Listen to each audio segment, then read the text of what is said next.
Hey guys, how are you all? Welcome back to my channel. Today we will see what if Naruto makes Kyuubi young. If you enjoy it then, please like, share and do comments. Once again Naruto found himself stuck on the streets of Konoha after dark.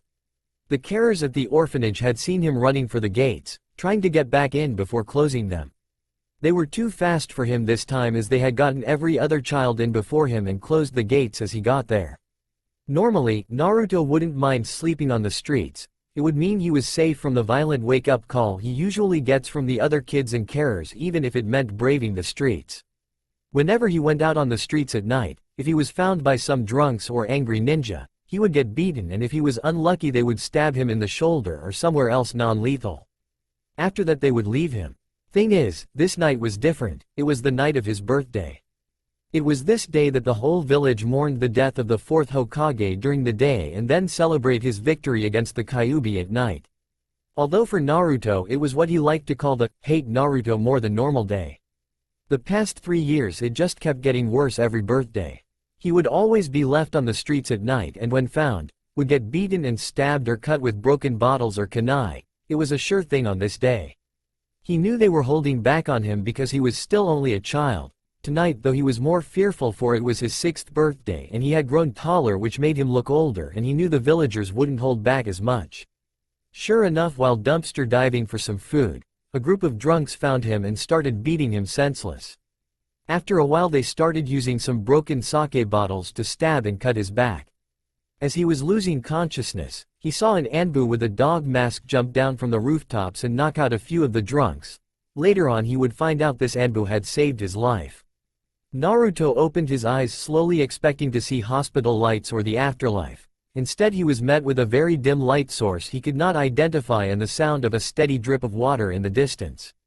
Where in the name of Kami am I now, thought Naruto as he got up and looked at his surroundings. Guess I may as well have a look around, seeing as I probably won't be leaving for some time, Naruto thought as he started walking in the direction of the dripping sound. After walking for a while Naruto noticed that the floor he was walking on was submerged in water. Why didn't I feel the water? Thought Naruto as he checked his clothes and found them completely dry. This is just getting creepy. I'm sure I was lying down when I woke up. So why aren't my clothes wet? After what felt like hours of walking Naruto came up to a dead end with bars blocking off the last 100 feet of the corridor. About halfway up the center of the bars there was a piece of parchment with the kanji for seal on it.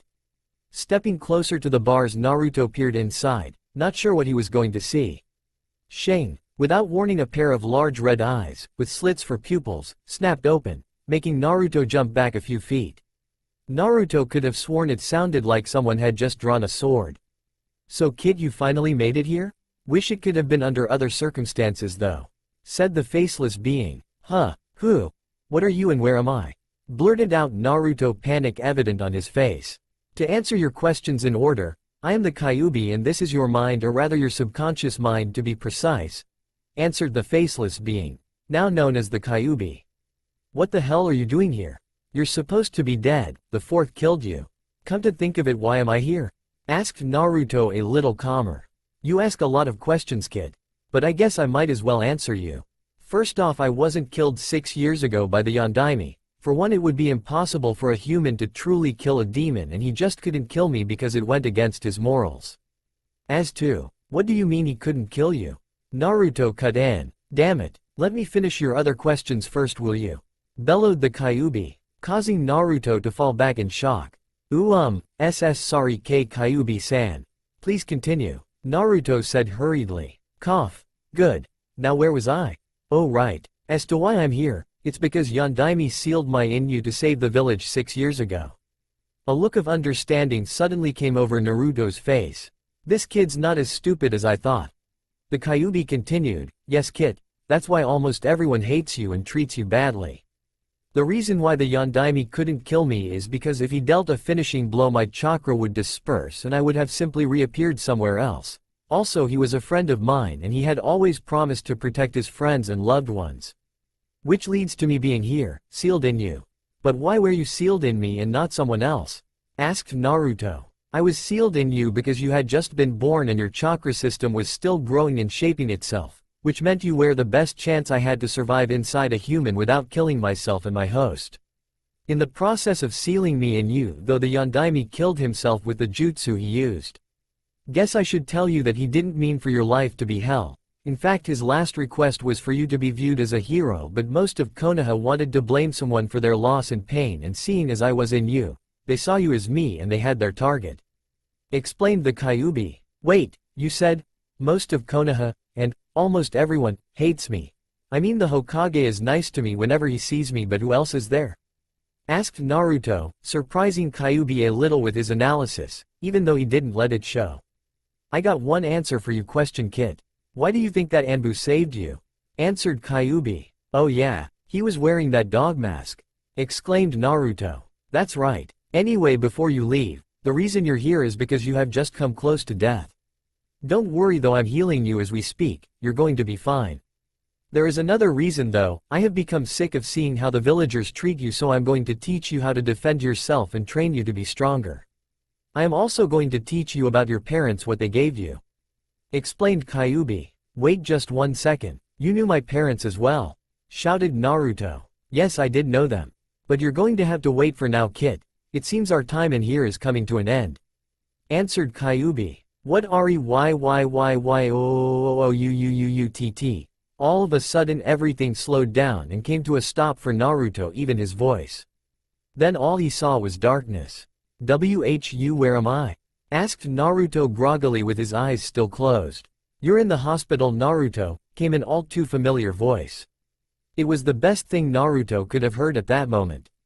Ojii-san, cried Naruto as he sat up quickly and his eyes snapped open, looking for the Hokage. His eyes rested on his right side where the Hokage was sitting in a visitor's chair. Before he rested his eyes though, he saw that the Anbu who saved him was also in the room, standing in the corner. It's good to see that you're feeling better, Naruto, but from what the doctors told me you should not have woken up after at least another day of rest. Naruto gave him the usual foxy grin that he used around the Hokage. What do doctors know, huh, Oji-san? Replied Naruto, scratching the back of his head with his right hand. Oh, and thank you Anbu-san for saving me, said Naruto, looking over at the Anbu in the corner. Now that he looked at him properly, the first thing he noticed was the Anbu's hair. It was silvery gray and looked like someone had used a huge static charge to make the hair stand up and stick out to the Anbu's left side. No problem, replied the Anbu calmly from behind his mask. You took quite a beating from those guys, you were lucky that I was passing by.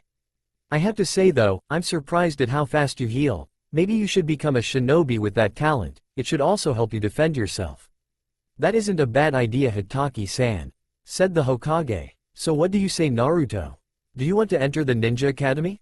Asked the Hokage. Oh, man, that sounds like good idea, but what about the Kyuubi? He said he would train me so that I could defend myself. Thought Naruto. Actually, kid, it would be a good idea to take the old man up on this offer. I mean, it would be a little suspicious if you suddenly knew how to fight, said a voice in Naruto's head. What? Who said that? Naruto thought. Kid, you really are slow sometimes, you know that? Said the voice again. Wait a second, Kyuubi, is that you? I thought I wouldn't be able to talk to you unless I was in my subconscious? Well, surprise, kid. While I was talking to you, I managed to set up a mental link to your conscious mind. This way I can train you easier. Explained the Kyuubi. Alright, that's great, exclaimed Naruto, surprising the Hokage and Anbu there. I'll take that as a yes then, Naruto, said the Hokage. What? Oh yeah, that's great, Oji-san, when can I start? Answered Naruto, while scratching the back of his head again. Damn, that was awkward, thought Naruto. God damn it, kid, you don't have to talk out loud, just think what you want to say to me. Barked the Kyuubi. Sorry, Kyuubi-san, thought Naruto. Well, it's the weekend now, so how does this Monday sound? Asked the Hokage. That's great, Oji-san, exclaimed Naruto. But what about school stuff, you know, backpacks and stuff like that? Don't worry, we'll make sure you've got what you need, explained the Anbu. Hokage-sama, maybe we should also move him into an apartment and out of the orphanage? At the mention of moving out of the orphanage, Naruto just jumped up and pleaded the Hokage. Yeah. Please, Oji-san, can I move out of the orphanage? Seeing this, the Hokage simply sighed and said, very well. We'll need to find you an apartment fairly close to the academy then. Hitaki-san, could you please go out and find him an apartment?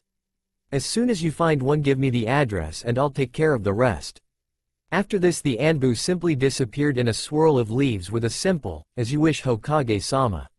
Right then, why don't you stay here for tonight, Naruto? I'll send Hitaki-san to get you when we get that apartment for you. Don't worry about money for food either, I'll send you a small allowance every week to pay for food and such. I'll also have Hitaki-san get you what you need for the academy. At this Naruto simply jumped from the bed and hugged the Hokage. Thanks OG-san, exclaimed Naruto. Hey Kyuubi-san? Should I tell OG-san about you? Actually he already knows I'm sealed in you, but I guess it would be a good idea to tell him that you know about me. Just don't tell him that I can speak to you, okay? Answered Kyuubi. Alright, Naruto took a breath and asked, OG-san? Yes Naruto? Asked the Hokage. I know why the people of the village hate me now, said Naruto in a somber voice. The Hokage simply raised an eyebrow at this and asked, oh? And why do you think they hate you? It's because of the Kyuubi sealed inside me, isn't it? Upon hearing this the Hokage's face fell. I suppose you would have found out sooner or later anyway Naruto, but yes, that is why they look down on you, was all the Hokage said. Thanks for being honest OG-san. And thanks for not looking down on me like everyone else, said Naruto. It's alright Naruto. I know you're just the container, not the demon. If anything, I have great respect for you Naruto. You must shoulder this burden all on your own, and you have never struck back at the village for this, said the Hokage. Naruto just looked up at the Hokage and said, I've never had to carry this alone OG-san. You've been there and acknowledged me, that's lifted my spirits enough for me to survive. The Hokage smiled at this. That's good to hear Naruto. You should get some sleep now, though you've got some busy days ahead of yourself tomorrow, said the Hokage while picking up Naruto and putting him in the bed.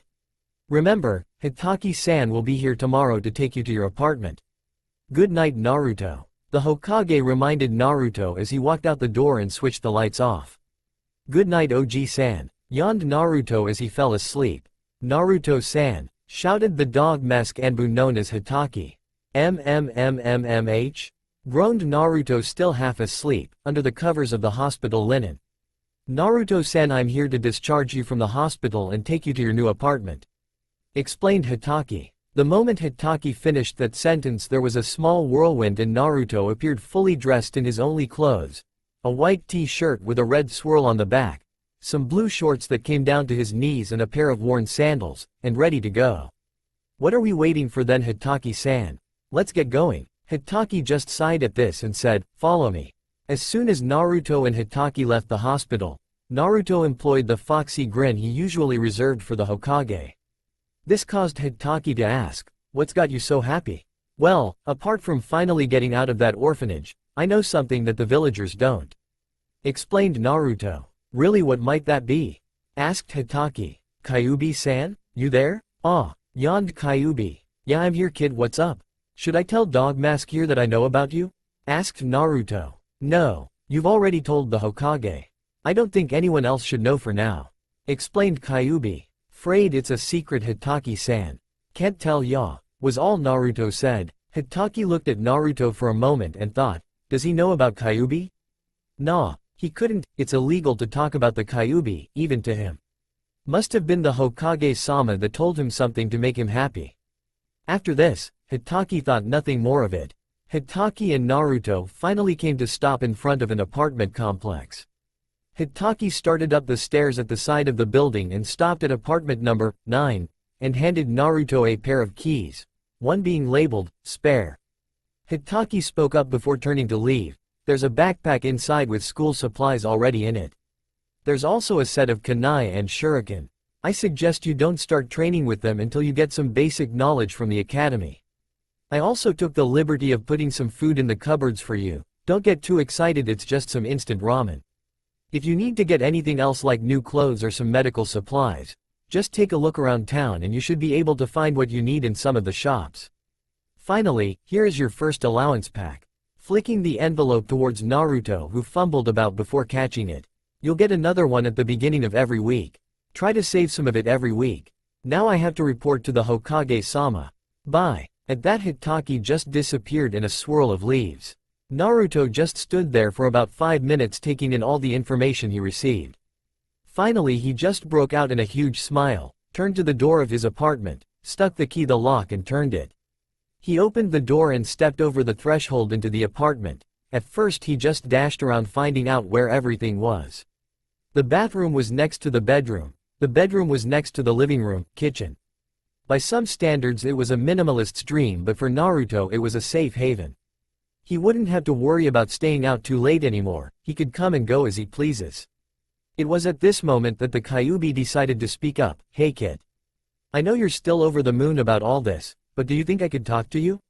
Sure Kyuubi-san, what's up? First off, no more of that Kyuubi-san stuff.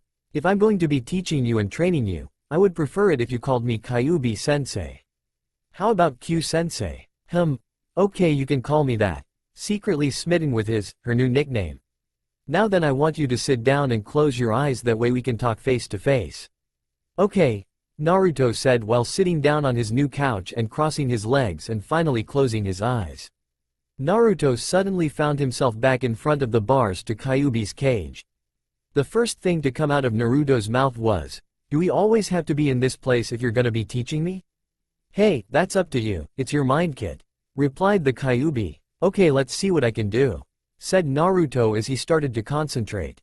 Suddenly the dank walls and submerged floor were replaced with a small room exactly the same as Naruto's new living room. The main difference being that the wall that usually led to the kitchen was replaced with the cage that held the Kyuubi. "There we go, that's better," said Naruto as he once again sat down on the couch. Q-sensei? Do you have to always stay in that cage?" asked Naruto. "Actually, that was something I was going to go over with you. I will be taking a human form for the purpose of teaching you, so I just wanted to ask you, which gender would you prefer me to take?" asked the Kyuubi. "Gender?" asked Naruto, confused. The Kyuubi sighed. "Do you want me to take the form of a man or a woman?" asked the Kyuubi, exasperated. "Oh, well, I guess it would be better if you took the form of a man, I guess," answered Naruto. "Very well," said the Kyuubi. After a few seconds, a red mist-like substance leaked from the cage and formed into a man about the same height as Hitaki. The differences were, though, that Kyuubi had orange-red hair, which was styled similarly to Naruto's hair except longer. The Kyuubi was barefoot with a red pair of pants that came down to his ankles and a shirt with a flame motif on it. He also had some bracelets on each wrist and a collar around his neck. His eyes, though, were exactly the same, red with slit pupils. In his current attire he looked like a karate master, as he also had a black belt around his waist keeping the shirt closed. "Alright, now that's sorted, I'm going to give you the full story of what happened and why 6 years ago when I attacked Konoha." The Kyuubi then went on to explain that he was in fact supposed to be Konoha's protector. He explained how the Yondaime, with the help of Naruto's mother, made a deal with the Kyuubi to protect the hidden village if the need ever arose. On the night of the supposed attack, it turned out that a certain clan member had found out about the deal the Yondaime was making with the demon and didn't like the idea of having a demon anywhere near the village. The clan member then went on to use his Kekkei Genkai to send the Kyuubi into a bloodlust rage and attack the village. "And during the attack your mother gave birth to you, and the Yondaime had the idea of sealing me in you, which effectively stopped the attack and saved the village." "What happened to my mother?" asked Naruto with a sullen look on his face, probably already knowing the answer. "I'm afraid she died giving birth to you, kid. But since that night I made a promise to protect you and make sure you grew up right. To be honest, I'm surprised you've made it this far without going mad from how you were treated," answered Kyuubi. What happened next shocked Kyuubi slightly, because Naruto had gotten up and given Kyuubi a small hug and said, "Thank you, Q-sensei, for finally coming forward and saving me from going bad." "No problem, kid. Now then, take a seat and I'll begin the lessons." "Naruto, do you know what true strength is?" Taking a seat again, Naruto merely looked at Kyuubi, then started thinking. Eventually he looked back at Kyuubi and said, "Admitting to your mistakes?" Kyuubi chuckled a bit and said, "That is one aspect of it, kid. But I believe that true strength is the will to get back up after being knocked down. Being able to knock your opponent down is one thing, but if your opponent keeps getting back up, then there's no point. Eventually you'll tire, which will allow your opponent to finish you off. There are some things that can help you with this will to get back up. One is someone you care for. 2 is having a goal you wish to achieve with all your heart, and 3rd and final is a nindo that you follow in your life. Seeing as you have very few you currently care for, do you have a goal?" Again Naruto thought a while about this and finally says, "To be Hokage." he said with a determination in his voice that did not go unnoticed by Kyuubi. I see that's a pretty good goal to set for yourself. But why do you want to be Hokage? Asked Kyuubi. I want to be acknowledged by the people of the village. No matter how bad they've treated me, I'm still technically a hero because I had you sealed in me to save them all. So I want to be recognized for what I really am. Answered Naruto. Again, good answer Naruto. But you should know you're going to have to work hard for your dream. To be Hokage is to be the strongest shinobi in the village. You will have to endure many challenges to make yourself stronger physically and mentally, and you'll have to beat a lot of opponents to show that physical and mental strength.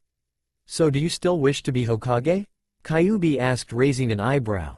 Yes, for I also have a nindo that I will also follow to make myself stronger. Answered Naruto. Interesting, and this nindo will be what exactly? Kyuubi asked, raising his eyebrow again. This should be good, he thought to himself. My nindo is that I never go back on my word. So I will one day become Hokage. Naruto answered again with confidence. Damn, this kid is just like his father. Something tells me this kid is gonna be great, with a little help from yours truly, of course. Thought Kyuubi. That is a good nindo, Naruto. Now the rest of what I wanted to do involves your training, so open your eyes and get back to the real world. I'll instruct you from here. Okay Q-sensei, see ya.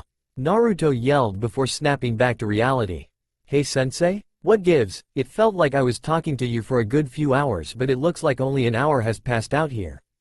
Inquired Naruto. That's just a trick of the mind, kid. Time is an illusion that only occurs in the real world when in your mind. You can spend what feels like a day in your mind and only a few seconds might happen in the real world. Kyuubi explained. Oh, okay, cool, alright Q-sensei, what do I do? Asked Naruto in his head. First off, let's see how much you got with your allowance from the Hokage. Said Kyuubi. As soon as Kyuubi said this, Naruto grabbed the envelope which he had left in the kitchen. He ripped it open, not expecting much. A little while after opening it, Naruto finally asked the Kyuubi how much was there. What, you can't count that? There's enough there to get a good amount of food for a month. Obviously the Hokage expected you to buy some training equipment or something. Kyuubi exclaimed. Hey, it's not my fault. I hate math. So what is it that you were thinking of getting with the money? Naruto asked. Well, you're gonna need to train your physical strength and stamina. I'll leave you to learn a few basics about chakra at the academy before I do anything about that with you. Now, there is good way to train your physical strength and stamina, and that is by wearing weights, so let's go have a look at what they've got at the ninja stores. I guess it would also be a good idea to get some more food as well. Ramen's cheap but not all that healthy. You're also gonna need protein to build your muscles. Now then, let's get going. Exclaimed Kyuubi. Alright, let's see what I can find. Naruto also exclaimed. As Naruto walked down the street, he noticed that it was a little afternoon from where the sun was, also thanks to a little help from Kyuubi as well. First things first, he wanted to find some weights for his legs and arms. Eventually he came across a ninja equipment shop which had all sorts of weapons and other equipment, but the one thing wanted caught his eye as he was about to leave the shop. There in a glass casing was a set of weights with removable plates which allowed a person to increase or decrease the weight as the person saw fit. So Naruto asked Kyuubi if they would do. Yeah, those will do. It's got a good starting weight which will be fine for your age, and the difference in weights will be good for when you're ready to up the weight. Plus the blocks are large enough for me to alter them once you're used to the max weight, so I can make them heavier. Explained Kyuubi. Great, now where's the shopkeeper? I gotta ask him for a set. Aha, there he is. Naruto thought, noticing the shopkeeper at the other end of the store polishing a weapon. Ohio, shopkeeper-san, can I have a set of those wrist and ankle weights chodai? Hi, give me a moment to get a set from the back, kiddo. Said the shopkeeper in a tired voice. As he turned to look at his young customer before getting the weights, Naruto noticed there was something about the old man's look that wasn't uncomfortable, but it wasn't what he normally got from someone's look either. After the old man got back from behind the counter, he handed the box to Naruto and asked, "Now why would someone so young want weights?" "I'm starting at the Ninja Academy this Monday and I wanted to train myself," answered Naruto. "You're very committed for one so young. Not many young ninja bother with this form of training because it's quite exhausting, but the end result of the training is always worth it," said the old man. "Good, 'cause I wanna be the strongest ninja. I'm gonna be Hokage," Naruto emphasized the last part, causing the old mont's eyes to widen, seeing the boy's strong resolve. That is good to hear, kiddo. I wish you luck on your way to be Hokage. Just remember where it all started and tell everyone about my shop. I like you, kiddo. I'll give you a 1/4 off the weight set that brings the price down to 1500 ryo. A bargain, said the old man. You're telling me, that is a good deal. To pay for the set, give the old man 3 of those greenish notes, they're each worth 500 ryo. Announced Kyuubi. Thanks Q-sensei, Naruto said as he took out 3 of the greenish notes like the Kyuubi told him. Here you go, Oji-san. As Naruto began walking out, the old man shouted in a happy voice, don't forget to tell your classmates about this place, and don't forget about it yourself either, kiddo. Don't worry, Oji-san, I'll be back if I need anything. Naruto shouted as he walked onwards toward the markets to get some food. Hey Oji-san, yelled a feminine voice from behind the counter. Yes, Tenten-chan, I can hear you, I'm old not deaf. Replied the old man. Who was that, a customer or just a friend? Asked Tenten. That was a customer. You'll probably see him in the academy on Monday, he said he was starting there. Replied the old man. Oh, okay, I'm gonna go home now then, Oji-san. I moved everything like you asked. Bye, said Tenten. Bye Tenten-chan, yelled the old man as the kunoichi ran out the door for home. It had been about half an hour since Naruto had gotten back from shopping for a few essentials, one of which was a small frog-shaped purse. He couldn't keep using the envelopes to carry his money. He had just finished putting everything away when Kyuubi spoke up. Hey kid. You better get those weights on now so you can get used to them. Already on it, he replied, pulling them out of the case and figuring out how they were supposed to be worn. Turns out they worked the same as sweatbands. He just had to slip them on his wrists and ankles and tighten the straps at either end to keep them from slipping off. The color, though, in his opinion could be better. They were a tan skin color, which he thought was a bit boring. Hey Q-sensei, should I add more weight to these things? It's just, they feel kinda light. I guess me being sealed inside you affected you more than I thought. You currently have 1/4 of the weights from the set on your body, and that's supposed to be heavy for a genin. Chuckled Kyuubi. I guess you better put a couple more plates in each limb. Kyuubi paused while Naruto inserted the plates. Better? Yeah, they feel fairly heavy now. Replied Naruto. Good. Now, get some rest, kid. I'm gonna work you to the bone tomorrow. That said, Naruto got in his bed. Marveling at how soft it was compared to the one at the orphanage, he quickly fell into a deep slumber. The next day Naruto was awoken by the shout of Kyuubi in his mind. He didn't complain, it was better than the usual wake-up call. The day went by quickly with all the workouts that Kyuubi had him do, and he asked about the weapons training, to which Kyuubi answered, you can learn about that at the academy and train yourself from there, it's pretty easy. Once you learn how to throw the kunai and shuriken properly, it's just a matter working on your aim. Naruto just agreed silently and went back to his workout. Through the first week Naruto had learned quite a lot from being at the academy, even if most of the teachers had ignored him when he tried to ask them questions. One of the things he was most proud of was the amount of chakra he found out he had. He found out when the teachers had taught them to gather chakra for the purpose of doing jutsus, but as soon as the teacher told them to release the chakra, Naruto released the chakra through some of his tenketsu points unwittingly, causing a wave of chakra which not only knocked over the students closest to him but apparently could be felt up to a half-mile radius from the school. Or so he heard from the Anbu, who arrived shortly afterward to check what had happened.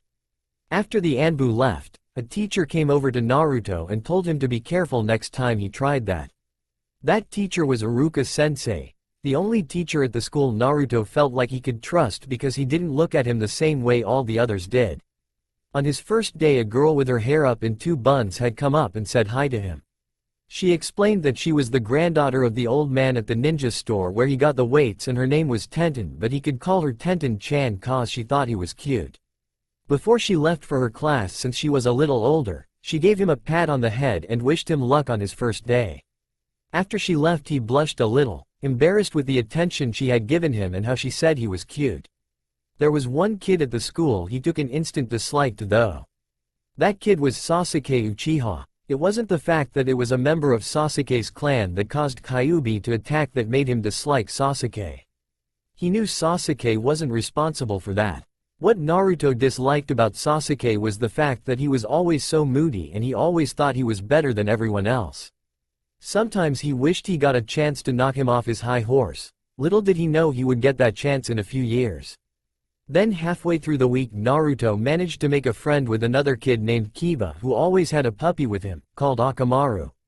Eventually he also introduced himself to another couple of kids, a kid that always had a bag of potato chips called Choji and a kid that looked like he had a pineapple for a head called Shikamaru. They would talk during break time and lunch, but every time he tried to talk to any of the other kids at the end of the day their parents would just drag them away with the same lame excuse. Your mother will kill me if I don't get you home now, so come on. And Naruto would be left on his own. Naruto asked the Kyuubi if he should try anything to change this and all the Kyuubi said was, just wait kid. Once you become a ninja and save one of your friends, it'll just mean their parents will be more ashamed of themselves for shunning you. Thinking about this, Naruto quickly formed another nindo for himself and told Kyuubi, hey Q-sensei, I got another nindo. Which is? Asked Kyuubi with interest. I will always protect my friends, thought Naruto fiercely. Kyuubi gave out a chuckle and said, you know kid, you're so much like your father it's unbelievable, almost. Naruto grinned at this and continued with his workout. The next few years carried on like this. Naruto would be woken up in the morning thanks to Kyuubi. He would work out then go to the academy. At the academy he learned the bare minimum he needed to pass because of his teachers not bothering to teach him properly. At the end of the day he would go to one of the open training grounds near the academy and practice his aim with his kunai and shuriken. His aim steadily got better and he had to buy many new sets of kunai and shuriken from the same shop he got his weights at because they eventually got too dull. Sometimes he would see Tenten there and they would talk about weapons in school. After practicing with his weapons he would practice his taijutsu until his knuckles were bleeding and his legs were sore from kicking the target so much. He did this because Kyuubi said it would make his knuckles and skin strong. Eventually he also got some bandages to wrap his knuckles in because he was so tired of having to scrub the blood stains from his clothes and weights. Sometimes though he could swear it felt like someone was watching him when he was doing all this training, but every time he looked around he couldn't see anyone. Sometimes on his way home he would treat himself to some ramen at a place called Ichiraku's, much to the dismay of Kyuubi. Once at home if he had not already had a meal he would have instant ramen and something the Kyuubi suggested. Afterwards he would practice the katas shown to him by Kyuubi in his mind. His apartment had also changed quite a lot. He had gotten a couple of scrolls to hang on his walls. One read in kanji, never give up, while the other read in kanji, wall of fire. He also had some manga littering the floor and different clothing he had bought. After the first year in the academy Kyuubi had him running up trees with chakra, but he mastered this pretty quickly and moved on to water walking. He carried on with these practices until he could walk up a tree without much trouble and started to walk on water without a second thought. He had also increased his weights to the maximum amount halfway through his third year, about a month before his 9th birthday. According to Kyuubi the maximum weight equaled around 500 kilograms thanks to the seals he had placed on them. His birthday wasn't such a bad thing anymore either. He could easily get to his apartment to get away from the villagers. Not that the villagers tried to attack him anymore since they found out he was in the academy. They still liked to give him an evil stare though. On his 9th birthday though Kyuubi did something he didn't normally do. Naruto's 9th birthday. Naruto had just finished at the academy for the day and was on his way to the training grounds when Kyuubi spoke up. Hey kid. Forget about the training for today, I got a present for you. A present? What it is Q-sensei? Asked Naruto thoroughly interested. Kyuubi chuckled a bit. I'm afraid we have a bit of a walk before I can give it to you kid. Aw, man, can I at least jump on rooftops to get there? At least then I can get a bit of training in and it should be a little faster. Whined Naruto. Kyuubi just chuckled again and said, okay kid, but watch where you land. You're weighing in at over 500 kilograms with those weights now, remember. I don't want you falling through a roof and almost dying on me. Naruto put on a mock pout. Oh come on Q-sensei. I'm tougher than that and you know it. Now then. Which way? After about an hour jumping from roof to roof, being very careful to go for the sturdier rooftops, Naruto entered the forest and started jumping from branch to branch, again being careful and going for the strongest ones.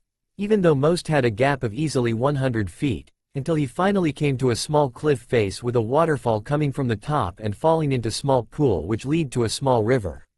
This it Q-sensei? Asked Naruto, a little tired.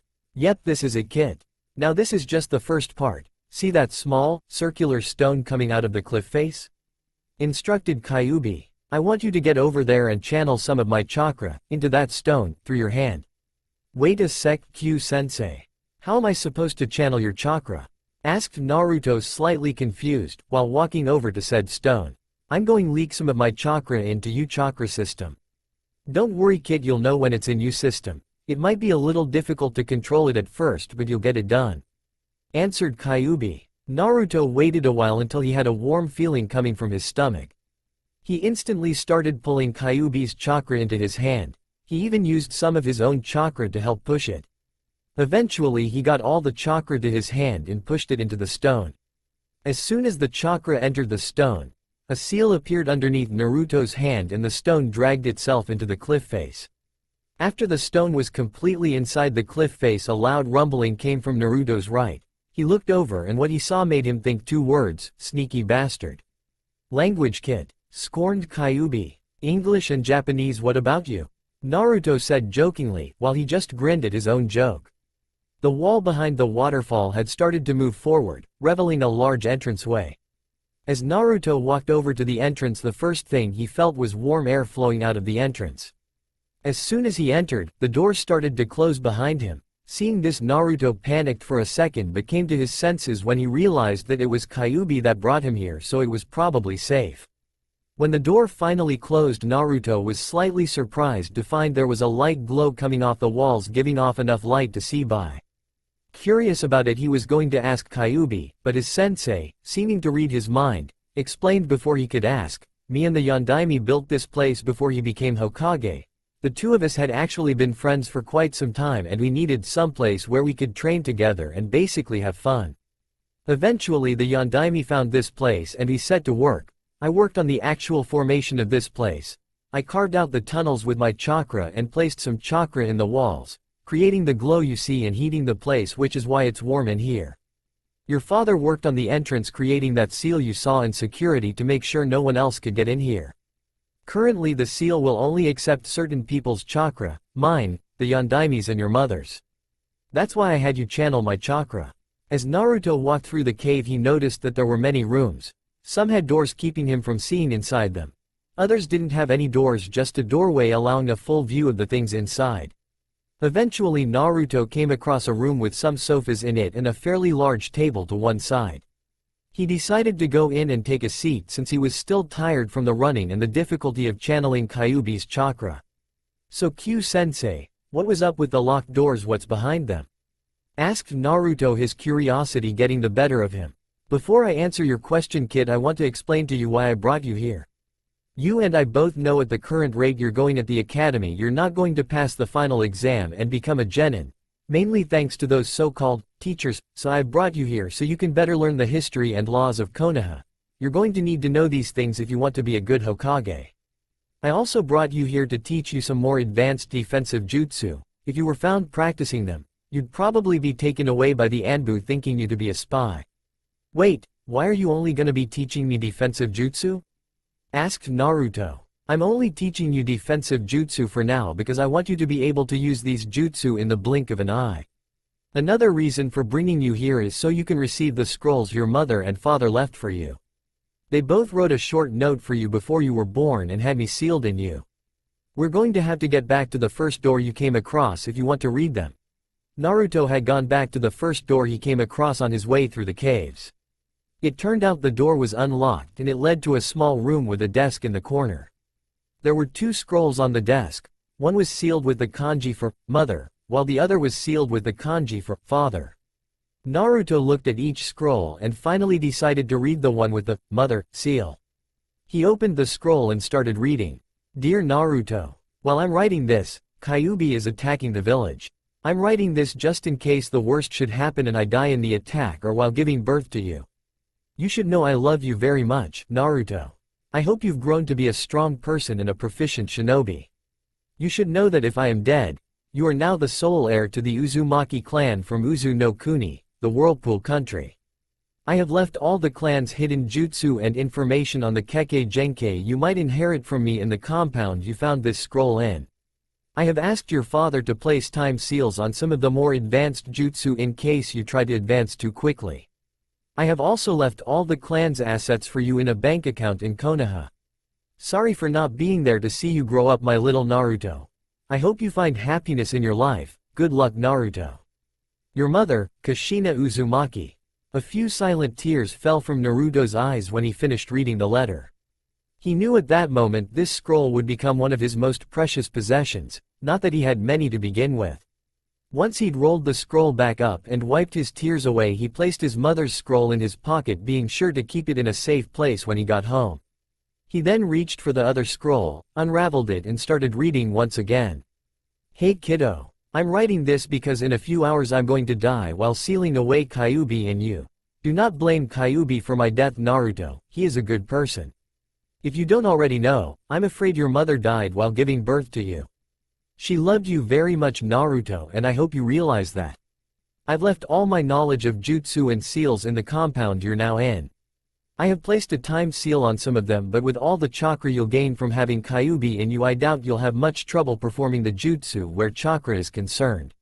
You should also know that you are now sole heir to the Namikaze clan. I've left all the knowledge of the clan and its Kekkei Genkei with the jutsus I mentioned earlier, although there are no time seals on those scrolls. I've also left you the deed to the clan compound and details of the clan bank account. Hope this helps, kiddo. I'm just sorry I couldn't be there to help you grow. With the seal I used on you, though, Kyuubi should be able to help you with training and stuff. Have a good life, kiddo, protect those you care for, find a woman you love, live your life, and most importantly, never give up. See ya round, Naruto. Your father, Minato Namikaze, the fourth Hokage of Konoha. As soon as Naruto had read the final line of the message, he froze. It took a moment for what he read to sink in. As soon as it did, he had more silent tears come in from his eyes. He handled the scroll from his father just as gently and with as much love as he had with his mother's scroll, keeping it in the same pocket as his mother's scroll, being sure to remember to keep them somewhere safe later on. After returning to the living area he had found earlier, he lay down on the largest sofa and started talking to Kyuubi. Why didn't you tell me, Q-sensei? Why didn't you bring me here sooner? Asked Naruto, sadness evident in his voice. Because I didn't want you getting a swelled head and acting like that Uchiha Baka. I wanted to make sure you were willing to work hard for your skills as a shinobi. I didn't want you thinking that everything came on a silver platter because of who your parents were. I also needed to know you were mature enough to handle all this. Explained Kyuubi. Does anyone else know about my father? Or what he and my mother left me? Asked Naruto, a little happier seeing how much faith Kyuubi had in him. The current Hokage, your father's sensei and one of your father's students, knows you're the Yondaime's son, but no one knows about what they left for you in this place. Replied Kyuubi, noticing Naruto's lifting spirits. So, you got any idea where they left the jutsu scrolls? Asked Naruto with his foxy grin. Don't you want more time to absorb this information, kid? I mean, you just found out your father was the Yondaime and you finally know who your mother is. Asked Kyuubi, a little surprised at Naruto's actions. You read the scroll Dad left me. He wanted me to live my life, not mourn their deaths for the rest of it. He wanted me to keep going. He didn't want me to give up. My mom wanted me to be happy, and you know I'm happiest when I'm trying to get stronger so I can be Hokage and protect those I care for. One way of getting stronger is learning new jutsu, so let's find the scrolls they left me. Answered Naruto. Kyuubi chuckled at this and told him, Kid, your father would be proud of you right now. I guess you're right, we should get started on your new training. Having said this, Kyuubi then guided Naruto to a door with the kanji for vault on the front. Q-sensei, are you sure about this? It's just this door doesn't seem all that secure. Asked Naruto sarcastically. Kid, this just leads to the vault door. Answered Kyuubi, scoffing at Naruto. Naruto just shook his head at this and opened the door only to see a long tunnel with a downward slope going deep underground. This is gonna be a long trip, isn't it? Whined Naruto. Kid, just shut up and start Actually start running, a bit more training for you. Chuckled Kyuubi. Naruto sighed and started running. On his way down there were several twists and turns, and from what he could figure he was already down around 200 feet. When he got around the 500 feet mark, he finally arrived in a large cavern with a boulder on the far wall and a parchment with a seal on it. He walked over to the boulder when Kyuubi spoke up. The door to the vault works exactly the same as the entrance to the compound. I'm going to leak some more of my chakra into your system so you can open it. Once we're inside, you can add your chakra signature to mine and your mother's and father's. That way you can open it with your own chakra whenever you want.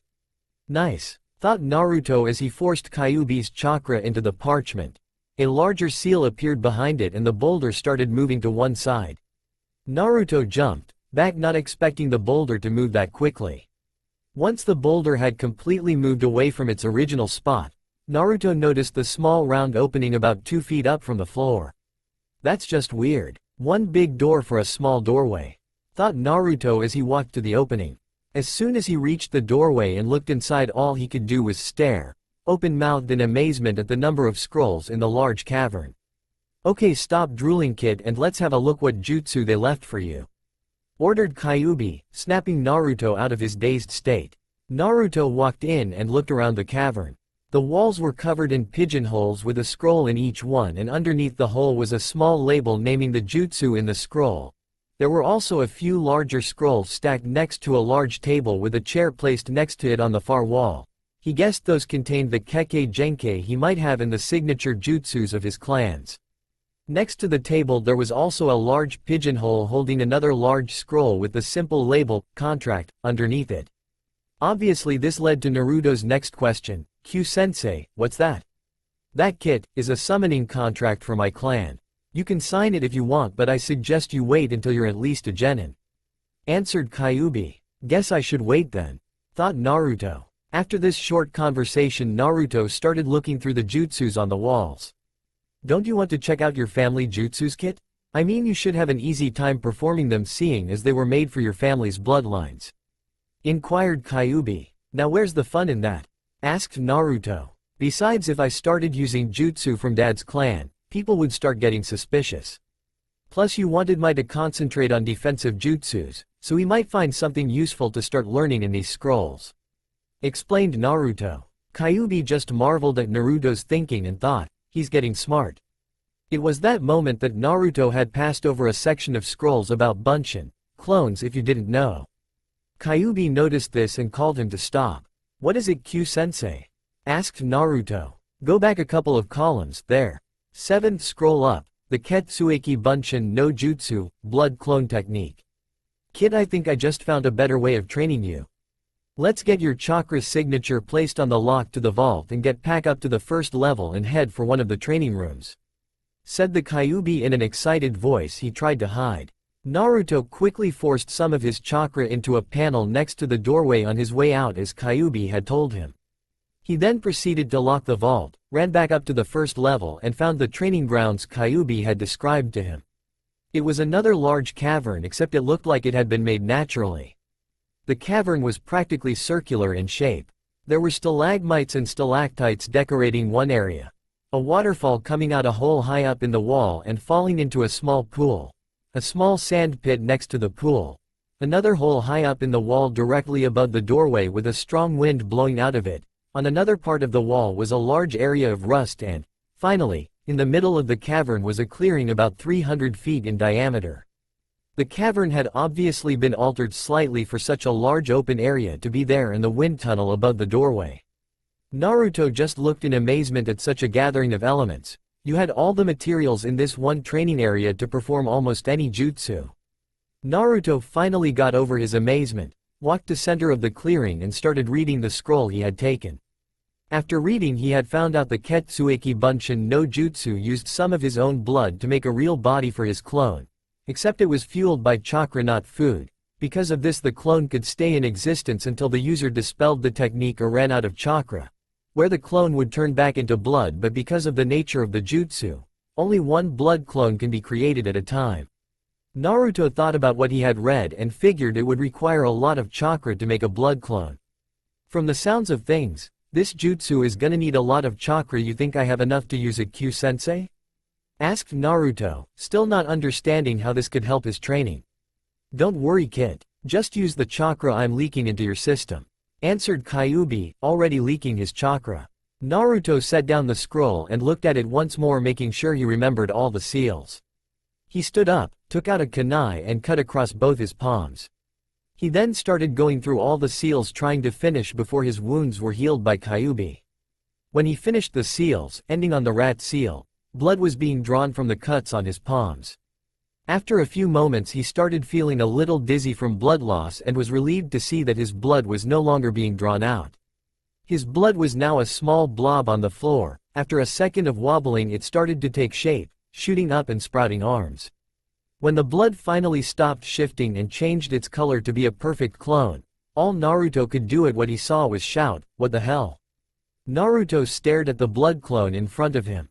The clone looked nothing like him. Its hair wasn't blonde but it was spiky, its clothes were nothing like his and it was well above Naruto's height.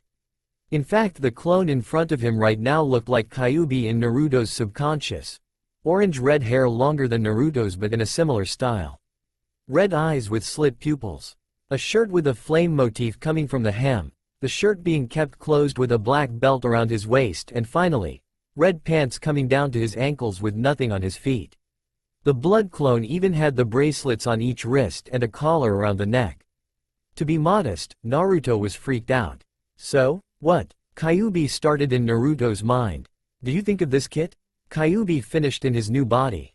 Naruto was so surprised he simply started spouting nonsense and then promptly fainted. When he came to, he found himself in a large king-sized bed. He looked around the room and saw Kyuubi leaning against the wall, looking like he was asleep. Getting over the shock of seeing him he decided to wake him. Kyu-sensei? Kyuubi opened his eyes and looked over at Naruto in the bed. You're finally awake then, Kit? I knew you'd be surprised but, fainting, come on Kit? I just don't get it, Kyu-sensei. How could you be out here? I thought you said if you'd try to break the seal and get out, that both of us would die? Asked Naruto. Kyuubi started to explain, that's true but I haven't broken the seal. I am still very much bound to you Kit, as you can see from my shackles. Referring to the collar and bracelets.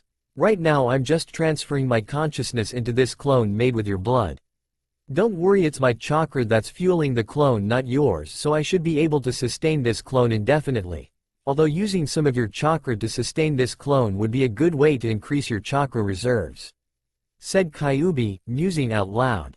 So this was what you meant by finding a better way of training me? Now you can actually help my train in the real world.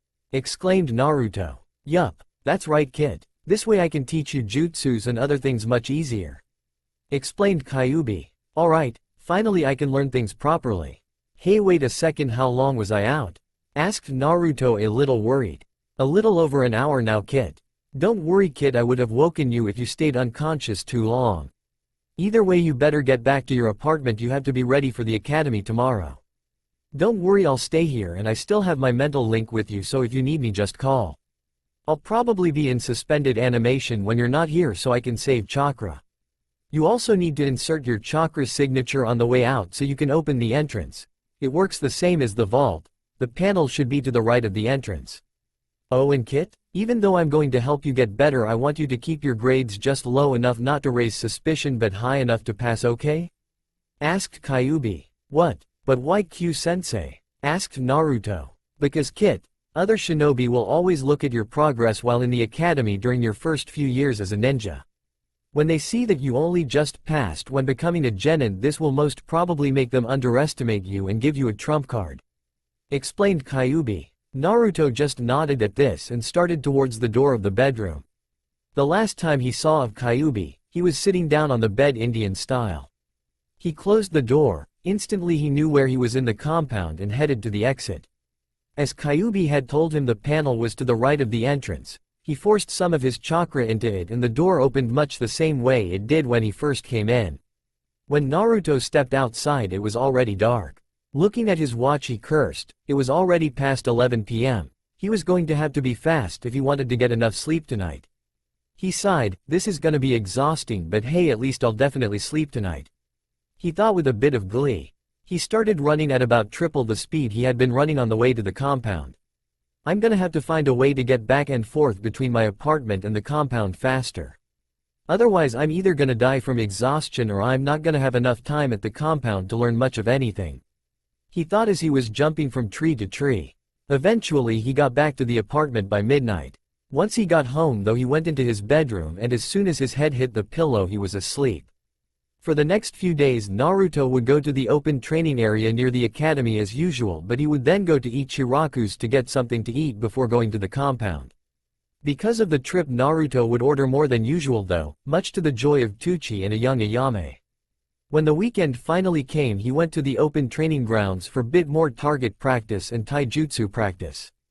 After that he went to Ichiraku's again and ordered a really big meal of 10 miso ramen, 10 beef ramen and 10 chicken ramen.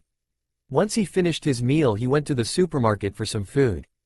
The second time he had gone to the compound he found out there was a small kitchen with basic cooking areas and storage areas. Seeing as it was the weekend he decided to spend his weekend in the compound training. If he planned on staying that long he would need to take some food with him. Once he had all he needed he headed for the compound to get some serious training done. Over the weekend though he mainly studied in the library. He would study many subjects: law, history, even a little on basic seal making. He would come out of the library to get food and would sometimes enter the vault and went through the scrolls. It was here that he eventually found a seal his father had created and he instantly found a use for it. It was a teleportation seal which would allow a person to be instantaneously transported from one seal to the other.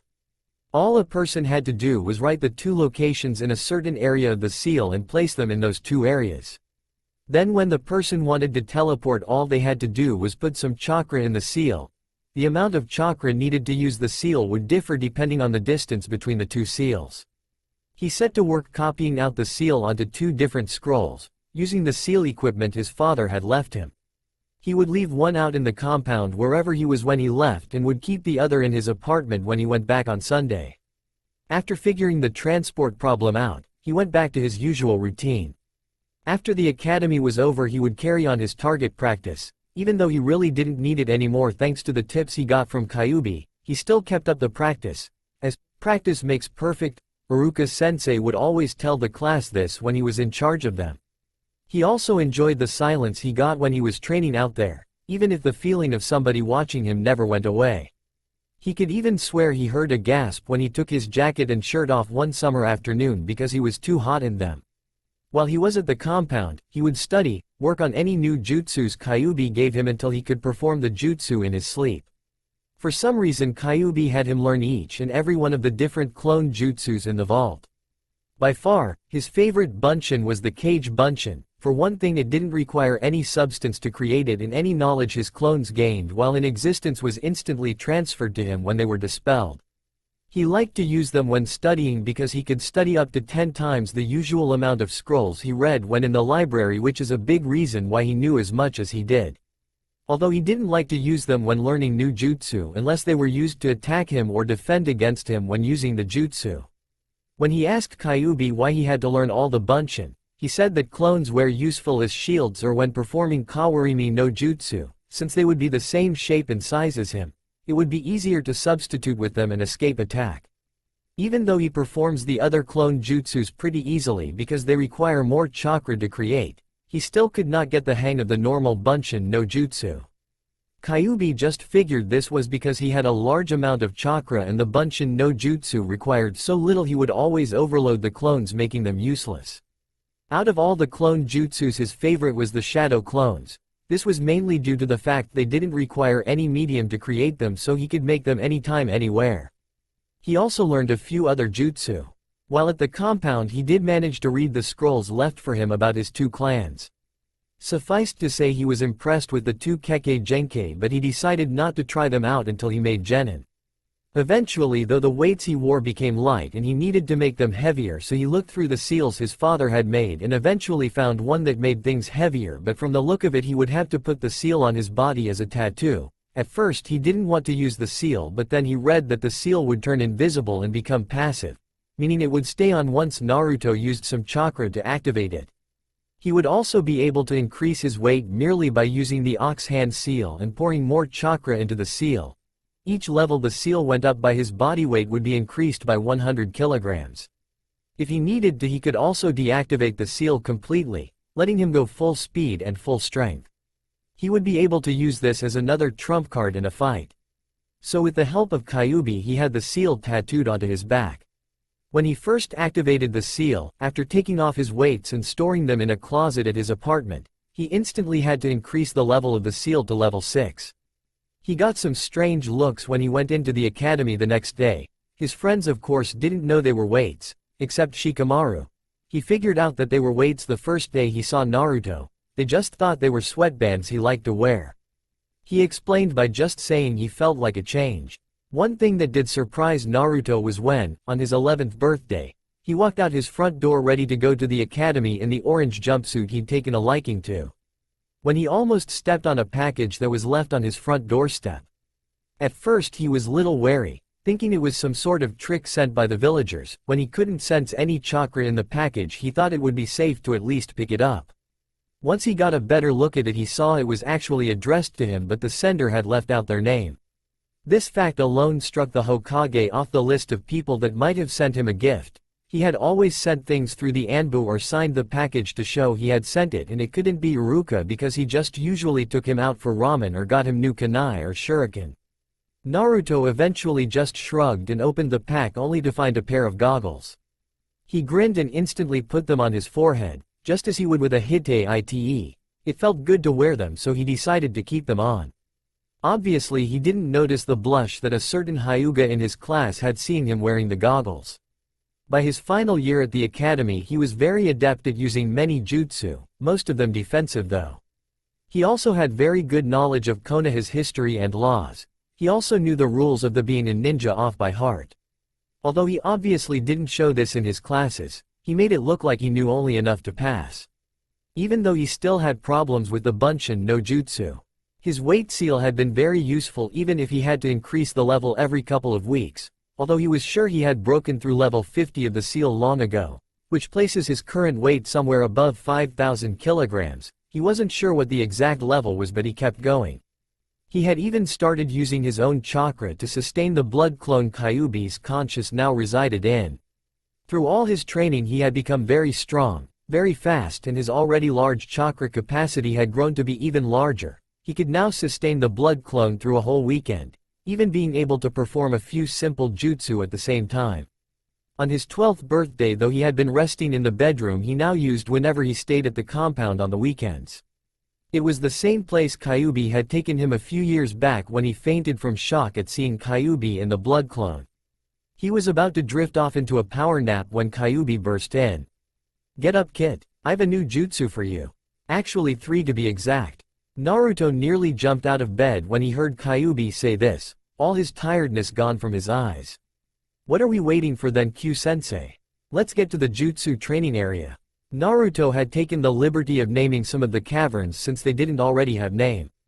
The one with all the elements gathered in it was called the jutsu training area, while another cavern which had some target posts in it and a larger clearing for sparring. He just called it the taijutsu training area, not very imaginative but straight to the point. When they got to the training area Kyuubi had to explain a few things about these new jutsus before he was allowed to learn them. "I created these jutsu specifically for you to learn. They will be like a blood limit if you will. No one will be able to copy them because you require my chakra to have been in your system at one point or another to use them. You will be able to use your chakra to use the jutsu but they will be much stronger if my chakra is used. You may even be able to use the jutsu without the hand seals if you use my chakra." Naruto looked at Kyuubi with a twinkle in his eyes like he always did when learning a new jutsu. Kyuubi continued, "The first jutsu I'm going to teach you is a pupil jutsu. It's called Kitsune Boshi no Jutsu, Fox Eye Jutsu, which will give you the power of my eyes. My eyes won't allow you to copy any jutsu like the Sharingan or give you a near 360-degree view of your surroundings like the Byakugan. What it will give you is the ability to see the chakra and ninja molds when using a jutsu. It will also tell you what kind of element the jutsu is, or when they are expelling chakra of any type to increase their abilities. It will also allow you to see fast-moving objects with relative ease. Now on to the hand seals." Kyuubi went on to do 3 hand seals and then finished with some new seal Naruto had never seen before. The jutsu of course had no effect since he already had the fox eyes active. Q-sensei? I've never seen that last hand seal before, what was it?" asked Naruto, genuinely confused. "Glad you asked Naruto. That seal was one I created for the sole purpose of activating these jutsus. I call it the fox seal." Naruto nodded at this and started the jutsu. When he got to the new fox seal, it felt strange using it. It was basically a variation of the tiger seal, except the index and middle fingers were held horizontal to the ground and his thumbs were vertical, pointing upward. When he made the fox seal, his eyes started to itch for a few seconds as his irises turned red and his pupils became slits. When the jutsu was done, he saw something interesting about his body. Chakra was literally flowing out of him like the mist off of dry ice. He could see where his tenketsu were because that's where most of the chakra was coming out of. He turned to Kyuubi. "What's up with my tenketsu, Q-sensei? They're not keeping my chakra in my body. I was hoping you would notice that. I think this is reason for your abnormal chakra reserves and your incredible stamina. Because your body has always been leaking chakra, your body has had to work to replace that chakra. It could also be because of your kekkei genkei on your mother's side. Yes, I know about it. I'll teach you how to use it when you make genin," explained Kyuubi. "Now back to the eye jutsu. Watch as I perform a fire jutsu." Kyuubi sped through a set of seals, and as he was about to launch the attack, Naruto saw his chakra turn into fire. Kyuubi repeated the practice, but this time with a lightning jutsu, and again as he was about to launch his attack, Naruto saw the chakra turn into lightning. "So do you understand now what the eyes do?" Naruto nodded and deactivated the eyes. "Now this next one is pretty multi-purpose. You can use it for attacking, defending, or simply trapping your opponent." Again he ran through a set of hand seals and ended on Fox. This time though the jutsu did have an effect. 9 tails shot from the lower part of Kyuubi's back. Each tail was orange with a white tip. This is called Kitsune Biku no Jutsu, foxtail jutsu. Now then, these tails are a form of henge, but they are reinforced with chakra. You can control these tails with your mind. You can use them to stab or slash your opponent, since the white tips can be sharpened or dulled to your liking. They can extend to 30 feet and more if you train with them. They are also able to block almost any attack as long as you're fast enough to block the attack. Now you try it. Naruto nodded, went through the seals and felt the tails shoot from his lower back. "Whoa, that feels weird," he said as he had one of the tails come over his shoulder so he could get a better look at it. "Pretty fluffy, they'd probably be good when camping out to keep me warm." He then swished the tails round and struck one of the stalactites, which promptly fell. "Cool." He then used another tail to grab a stalactite and haul himself in the air. "I've got a lot of ideas for these things," he said, lowering himself to the floor. "You done having fun?" Kyuubi asked. "Yup," Naruto said as he jumped over. "Right then, this third one is made purely for attacking. It's called the Kitsune Sume no Jutsu, Fox Claw Jutsu. Instead of explaining, I'll just show you." Kyuubi once again ran through several hand seals and finished on the fox seal. This time, what happened scared Naruto a bit. Kyuubi's hands were now covered with red chakra that had taken the shape of claws. This jutsu can be done with your own chakra as well, but the claws will be blue and not as powerful. This jutsu is the most difficult to perform. In the last two you just had to activate the jutsu and add chakra if needed, but you have to keep a constant flow of chakra into the jutsu to keep the claw's shape and potentness. It is constantly releasing chakra, so any strike you land on your opponent will do damage. Think of it as an inaccurate form of jukin. If you manage to land a cut on your opponent but it is not deep enough to kill or incapacitate him or her, then the chakra coming from the claws will act as a poison and bring them down from the inside by interfering with their chakra systems and eventually render them unconscious or dead if you were to use my chakra in the jutsu. Kyuubi explained, motioning for Naruto to try once he had deactivated the jutsu. Naruto tried the jutsu as he had the other two, but once on the fox seal his hands were surrounded by a large set of chakra claws which proceeded to flare up then die out. Naruto looked at Kyuubi for answers. "To put it simply, kid, you used too much chakra to start the jutsu and then you didn't release enough chakra to maintain the jutsu. You have to get the proportions of chakra you use just right to maintain the jutsu. Keep trying, kid, you'll get it right eventually." Kyuubi shouted over to an excited-looking Naruto as he sat down to watch the orange-clad ninja practice this new jutsu and make sure he didn't kill himself from chakra exhaustion. The kid can be very stubborn and impatient when it comes to new jutsu. Just like you, Kushina, you would never stop until you could do it right or collapse trying. Kyuubi let a small grin cross his face as he thought of his late friend and mother to his student. After 5 straight hours of practicing and some encouraging shouts from Kyuubi, Naruto had finally gotten the jutsu down enough to hold it for up to an hour while striking at the walls, which were now covered in claw marks. "How's that, Q-sensei?" asked Naruto, gasping for breath from exhaustion. Kyuubi simply nodded and Naruto promptly fell into unconsciousness. Kyuubi sighed and thought, "You're just lucky it's a Friday, kid." As he picked up the unconscious Naruto and took him to the bedroom he always used whenever staying over. Kyuubi placed Naruto in the bed and said quietly, "Good work, kid. You've excelled further than I thought you would.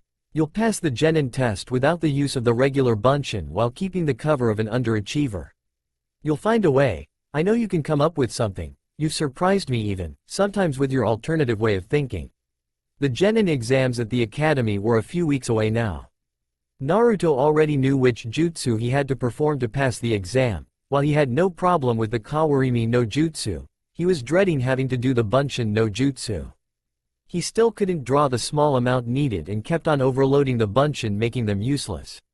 He had thought about summoning more than just a couple of Bunshin. When he tried this it did feel easier to create the Bunshin, but he couldn't make them look perfectly the same unless he created 50 or more Bunshin, and he didn't want to lose his cover as an underachiever.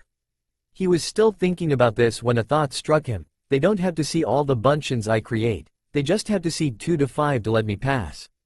He quickly formulated a plan on how to get a passing grade on his Bunshins. He was in a better mood for most of the week. That was until Uruka had decided on holding sparring sessions at the end of the day. By some cruel twist of fate he had somehow gotten paired off with the Uchiha Baka.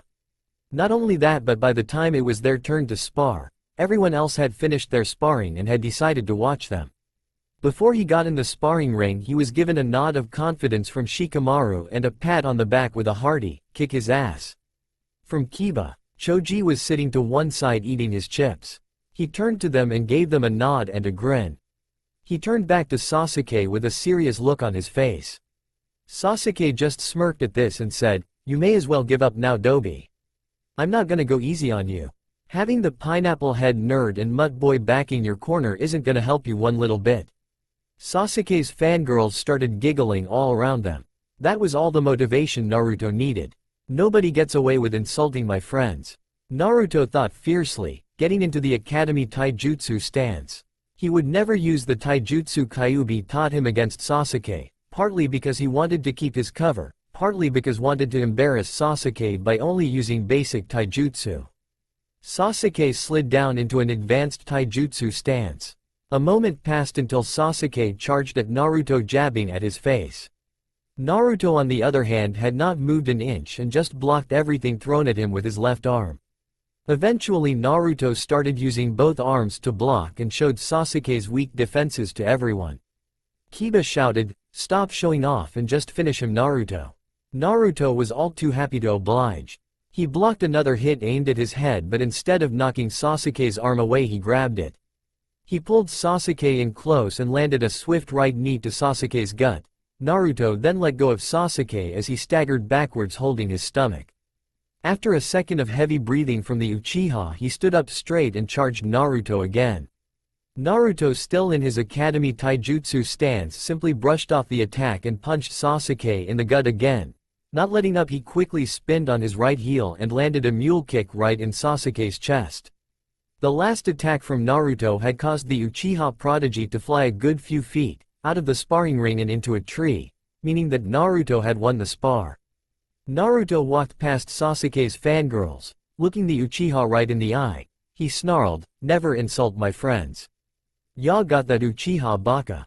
Emphasizing the word Baka. Having made his point, Naruto turned to leave when he felt a surge of chakra behind him. He then heard Sasuke say, "Kaden." As soon as Naruto heard that word he sped through a set of hand seals faster than the other students could blink, and before the giant fireball could hit him or any of the other students a wall of earth erupted from the ground directly behind him, blocking the fireball as he said quietly, "Doden. Daichi hei no jutsu. Earth wall." Once Sasuke's fireball died down he looked at the wall in front of him and his jaw dropped. When the hell did the Dobi turn that? He thought to himself. He didn't have much time to think because Naruto then dropped the wall and ran for him. When he got to Sasuke he grabbed the scruff of his shirt, lifted him in the air and started shouting. "What the hell do you think you're doing, Teme? You could have seriously hurt everyone here with that stunt. Put him down, Naruto," came a firm but understanding voice from behind him. He looked around to see Iruka-sensei glaring at Sasuke, having finally gotten over the shock of seeing Naruto's fight. Naruto lowered Sasuke gently onto the ground in front of him, then turned around and addressed Iruka. "Sorry, Iruka-sensei. I'm willing to accept my punishment for my outburst towards Sasuke-san." He said all this while bowing to Iruka. That's weird. Naruto runs away whenever he pulls a prank, but now he's owning up to his mistake. Guess the pranks are just for some attention, and he realizes what he did could mean expulsion if he had gone farther. He even used the san suffix for Sasuke after all he did. Iruka thought while softening his look on Naruto. "It's okay, Naruto, I can excuse your action towards Sasuke since you saved everyone from some nasty burns. I want to talk to you later about that jutsu you used though. Meet me at Ichiraku's in an hour." Naruto resisted the urge to smile at Iruka's words. "Sasuke though, I want you to come with me to see the Hokage about this. I could expel you for that stunt just now, but I'll let the Hokage choose your punishment. Come with me now. As for the rest of you, you're excused for the rest of the day." At that he started towards the Hokage tower, Sasuke in tow. Sasuke of course didn't leave without first giving Naruto a quick glare. Once Iruka had gone round the corner and out of sight, everything went to hell. Sasuke's fangirls started shouting and hurling abuse at Naruto, things like, "That was mean of you, Naruto," and "You were lucky that time. My Sasuke-kun is way better than you." The Ino and Sakura girls were the ones at the front of the group glaring at him. Although none of them dared try and attack him after they had seen what he could do. After a few seconds of this, he just turned to his friends and decided to spend some time with them, seeing as the academy finished early, before walking away completely, though he turned back to them and said, "I can't believe you guys are still fawning over that Teme. If I hadn't used that jutsu at the last second, it would have been me and most of you girls that would have been burnt the worst. Something tells me that shows you how much he thinks of you girls. Think about that the next time you try and get his attention." The fangirls went quiet after hearing this and simply walked away in their separate directions. Some looked like they were deep in thought. Seeing that his words had the desired effect, he turned back to his friends. When he turned around though, he had a small shock to see that Hinata was there bowing in front of him. Thank you, NN Naruto K-kun, for blocking the F-fireball," she said while hiding the blush on her face with the bow. No problem, Hinata. From where you were standing though, I don't think you would have been burnt that much, but hey, at least there's one girl appreciating my help. I'm glad to see you're not part of those stupid fangirls either. You know, I think you may be the only girl that I actually respect, for the simple fact that you're not going after that Uchiha Baka. With that fact alone, it also means you have more brains than every one of those fangirls," Naruto said with a wide grin on his face. Hinata had listened intently on what Naruto had said and had turned several shades of red by the time he had finished his speech. She couldn't bear look up in case Naruto saw her face from all the blushing she had done. She quickly stood up, turned around and started walking home while saying, "Thank you, Naruto-kun, but I must go home now," quickly over her shoulder. After walking several steps, she broke into a run. Weird girl, but at least she isn't always fawning over Sasuke," Naruto said to no one in particular. He then carried on walking to his friends. "So guys, want to go do something until I have to go see Iruka-sensei?" He asked them all while wearing his usual grin and scratching the back of his head. "Sure, how about we have a race?" suggested Kiba. Too troublesome," said Shikamaru in a bored voice. "I'd rather just stay here and watch the clouds."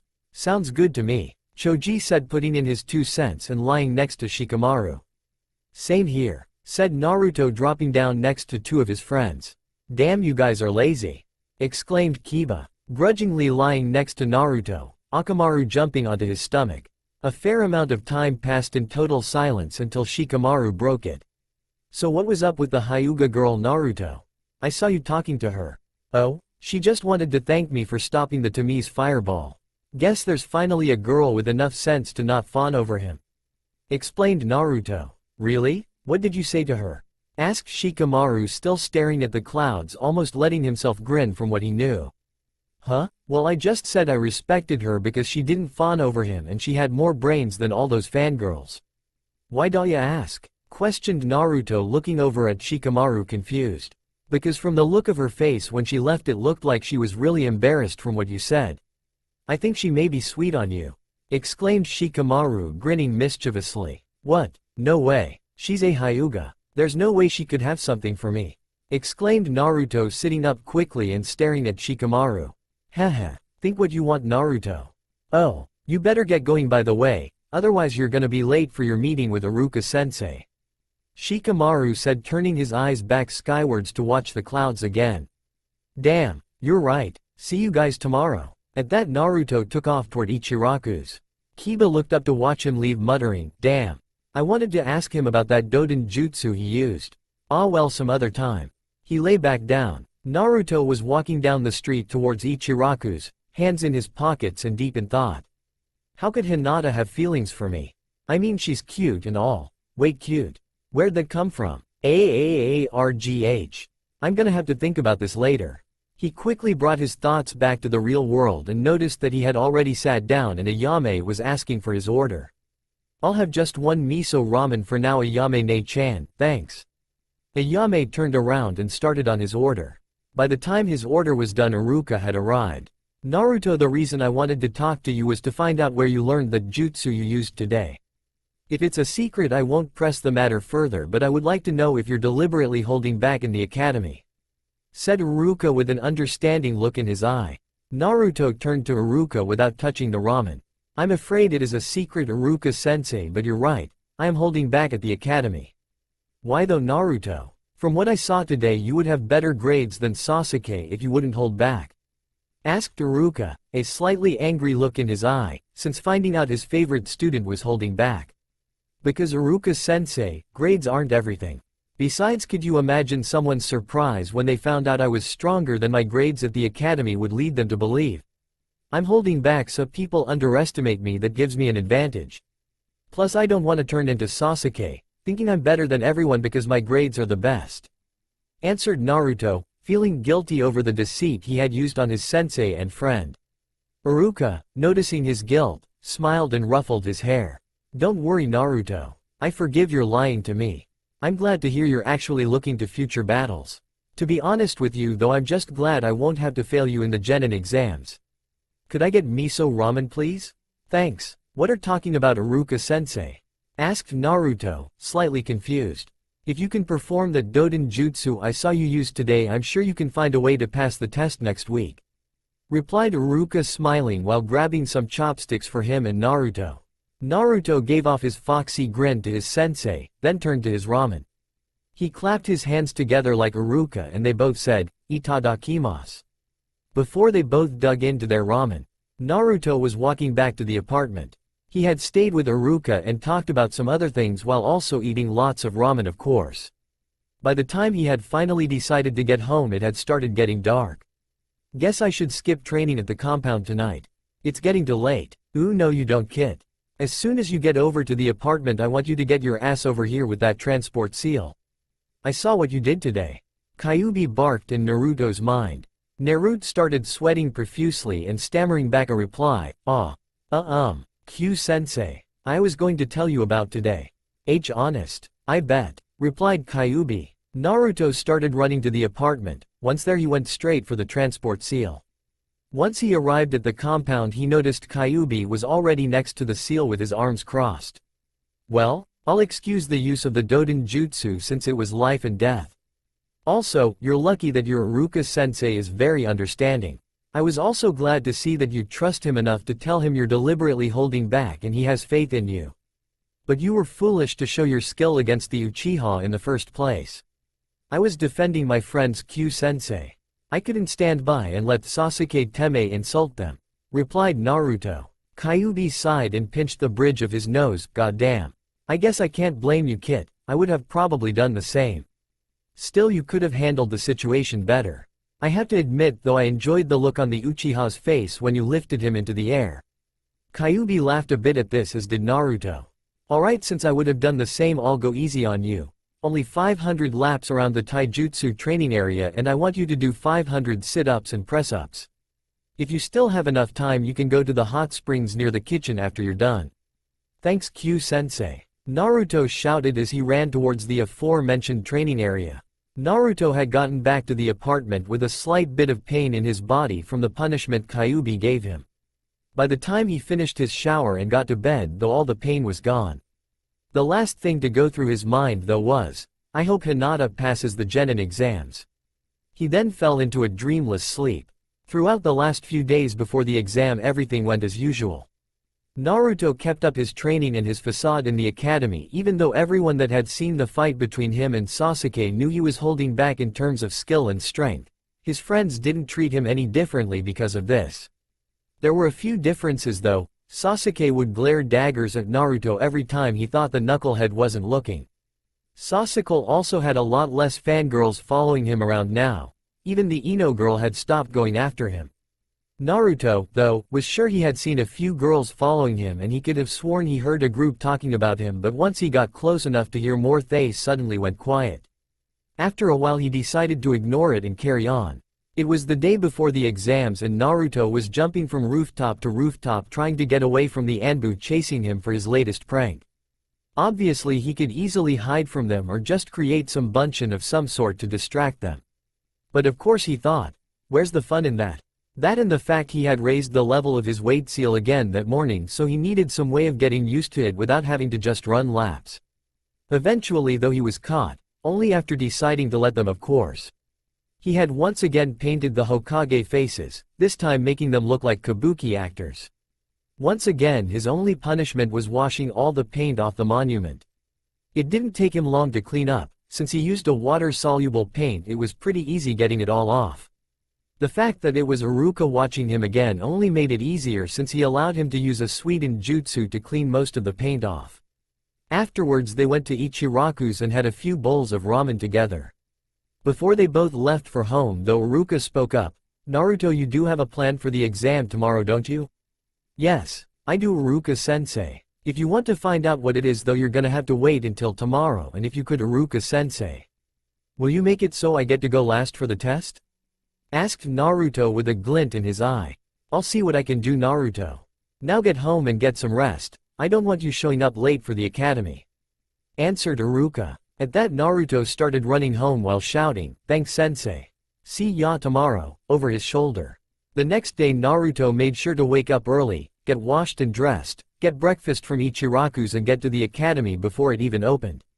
He waited outside the gates for an hour while Shikamaru and the guys arrived and talked to them for a while. During this time he also realized that Sasuke was watching them from a tree with a swing on it across the road from the academy entrance. He wondered if he should confront the Uchiha about it, but voted against it on the grounds it would be too much trouble. Once the gates to the academy opened he went inside with everyone. Once in he went straight for the list that said when he would be tested. He was happy to see Iruka had managed to make his test last. For most of the day he carried on talking to his friends and noticing the glances he got from some of the kunoichi in training.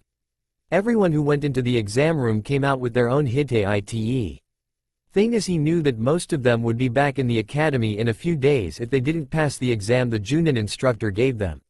He knew all about the second exams and a lot of the techniques that were used to find out if the three-man cell would have good teamwork. Eventually his turn finally came. He walked into the room and was happy to see it was small enough for him to carry out his plan easily. He turned to the two instructors across the room and a grin spread across his face seeing that Iruka was one of them. After a second of getting warmed up he signaled he was ready to begin the exam. Alright Naruto. First off I want you to perform the Kawarimi no Jutsu. You can use anything in the room to substitute yourself. Announced Iruka from behind the desk. Naruto looked around the room quickly, then turned back to both instructors. He went through the hand seals fairly slow and finally yelled, Kawarimi no Jutsu. He promptly disappeared in a cloud of smoke.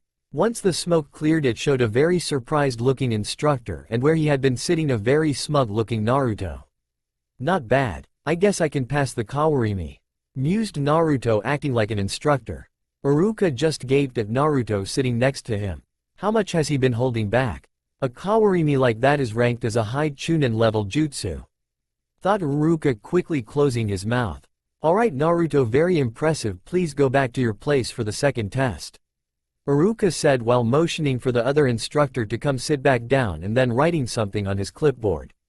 Naruto got up and went back to standing in the middle of the room. Okay, the second jutsu I want to see is the Bunshin no Jutsu. I need you to create 2 to 5 Bunshin for me. As soon as Naruto heard this, he started concentrating, trying to control where the Bunshin would appear. He went through the seals after a few minutes and produced 5 perfect clones of himself in the room. Excellent, Naruto. You passed the test. Here's your Hite-Ite. Iruka said while picking up the last Hite-Ite from the table and walking around to Naruto to give it to him. Yes, I knew I could make it work, yelled Naruto while taking the Hite-Ite and jumping in the air. When he finally calmed down, he spoke to Iruka. Iruka-sensei, could I talk to you alone for a second? Iruka understood what he wanted to do. He turned to the other instructor and signaled him to leave the room. Once the other instructor left, Naruto spoke again, but in a lower volume, and he still had not dispelled the clones. If you want to find out how I managed the Bunshin no Jutsu, Iruka-sensei, just look out the window. Iruka did just as Naruto suggested and looked outside. What he saw surprised him, to put it simply. In the training grounds outside the academy window and hiding in some of the trees around the academy building were upward to around 100 Narutos, all of them either just standing or trying to hide. Iruka started to ask questions but was then drawn back to the site before he could finish the question. The sheer number of clones astounded him. After a full 5 minutes turning to Naruto and then to the site outside, Naruto finally decided to dispel the clones. Once all of them were gone, Iruka finally managed to calm down and talk straight, but before he said anything he just turned to Naruto and gave off a huge smile. So I'm guessing you've been practicing on where the Bunshin appear when you summon them, haven't you? That's why you took a few minutes before performing the jutsu. Ya got it in one, sensei, answered Naruto with a huge grin. I won't even ask about the number of Bunshin you summoned. Either way, good work, Naruto. Now come on, I gotta give instructions to everyone about what happens next, explained Iruka while leading him out of the exam room. By the time Naruto and Iruka arrived at the classroom, Naruto had lowered the goggles so they were now around his neck and had tied his Hite-Ite around his head, now adorning where his goggles used to be. He grinned at the guys and took a seat next to Kiba, who was giving him a thumbs up. When everyone went quiet, Iruka started his speech about how they should always work hard and never stop practicing even though they had become genin now. Eventually he got to the part about what they had to do now. Tomorrow morning you are to come back here and find out which teams you are going to be in. You will then be picked up by your new Junin instructors and they will be in charge of you from there on. Alright, you're dismissed. As soon as the last word left Iruka's mouth, everyone started filing out and going home to tell their families about their success. Naruto of course simply said his goodbyes to the guys and started towards Ichiraku's for some celebratory ramen. Once he got there he was given a hearty congratulations from both Ayame and Tucci, and to his delight was given a free first bowl of ramen of his choosing. Obviously he went with the biggest bowl with the most toppings, the Ichiraku Supreme Ramen. Even after the first bowl he managed to pack a few more bowls in until be his fourth bowl. Kyuubi spoke up. Hey kid, get back here. I got something for you for passing the genin exam. Naruto mentally nodded at this and had a fifth bowl before finally paying for it and heading to the apartment. When he got to the compound, Kyuubi told him to head for the bedroom he used. When he got there the first thing he noticed were the clothes on the bed. He especially noticed the gauntlets, forearm guards laid on either side of the jacket. Now that you made genin, I don't want you wearing that jumpsuit anymore.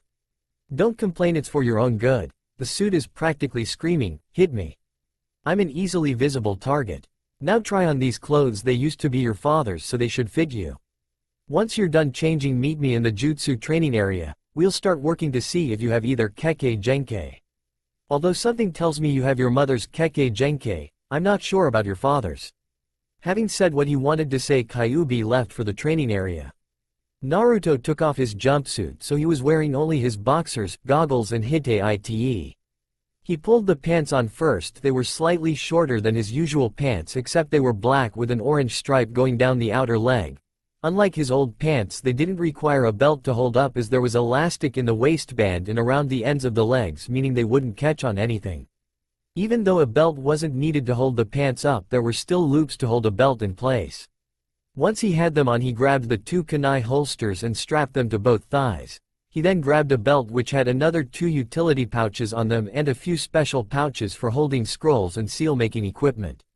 The belt fit loosely on him, which made the pouches drop slightly, since he had long since burned the baby fat off his stomach and had a well-toned six-pack. He then grabbed a sleeveless steel mesh shirt and pulled it on. He didn't really like it at first because it didn't cover him up much. He grabbed a set of straps with kunai holsters on it and figured out they were to be worn underneath the jacket, so he put it on and made sure to tighten the straps and close the buckle that went over his chest. When he got to the jacket he was fairly happy because it had the red swirl. Although it was a slightly darker red, he loved on the back. It was roughly the same as Shikamaru's except the sleeves had been ripped off. It was black like the pants and made of leather. The inside though was lined with a white cotton fabric. When he had the clothes on he looked in the mirror to right of the bed. Not bad I guess, he thought, while looking at his shoulders and biceps. He was muscular but also lean. The muscles didn't look out of place on him thanks to this. He turned back around and pulled on a pair of ninja sandals exactly like his old ones except they were black. He then took the gauntlets. The underside was padded with the same white cotton as the jacket except they weren't completely blank. There were seals on the underside but there was something strange about them. It took Naruto a few minutes but he figured it out. The seal had been flipped over, which meant that whatever was sealed in it appeared above the metal plate side of the gauntlet. He wondered what it could be but just slapped them on instead. He had already taken too long. Kyuubi was probably getting impatient. When Naruto got to the jutsu training area, Kyuubi was sitting in the clearing with the scrolls on the Kekkei Genkai to either side of him and a few smaller scrolls in front of him. He looked up at Naruto and smiled. "You look like your father now, kid, and a true ninja. Something tells me you noticed the seals on the bottom of the gauntlets. Before you ask, just try unlocking the seal." Naruto looked at Kyuubi, surprised he could read him so easily. He did as Kyuubi said and unlocked the seal on his right gauntlet, and there was a puff of smoke. To Naruto's surprise, there was now a blade about 1.5 feet long now curving along the top of his arm. "Whoa, cool," was all he managed to say. He then sealed the blade back in the gauntlets. "It's the same with the other before you even try the left one." Naruto frowned and pouted at him mockingly. "Don't give me that face, kid. We're here to find out if you have those Kekkei Genkai your mother and father had, not to check out your new clothes. Now then, from what I've noticed with my eyes, and you've already seen yourself, your tenketsu are always releasing a steady flow of chakra whether you're trying to release it or not. I've also noticed that your chakra is a little denser. It's not as translucent as other chakra I've seen. This means you already have your mother's Kekkei Genkai, it's just a matter of harnessing it. As you've already read in the scroll, you have to use these hand seals to make the chakras surround your body instead of roll off it." Kyuubi unrolled the Uzumaki clan scroll at this point. Once you've used these clan hand seals, you can manipulate the chakra to spin and block attacks, or you can push that chakra out and make it an attack. For now, just use the hand seals and we'll see what happens. Naruto nodded to Kyuubi and looked over the hand seals. They were all different to the 12 he had learned in the academy. Some didn't even require both hands.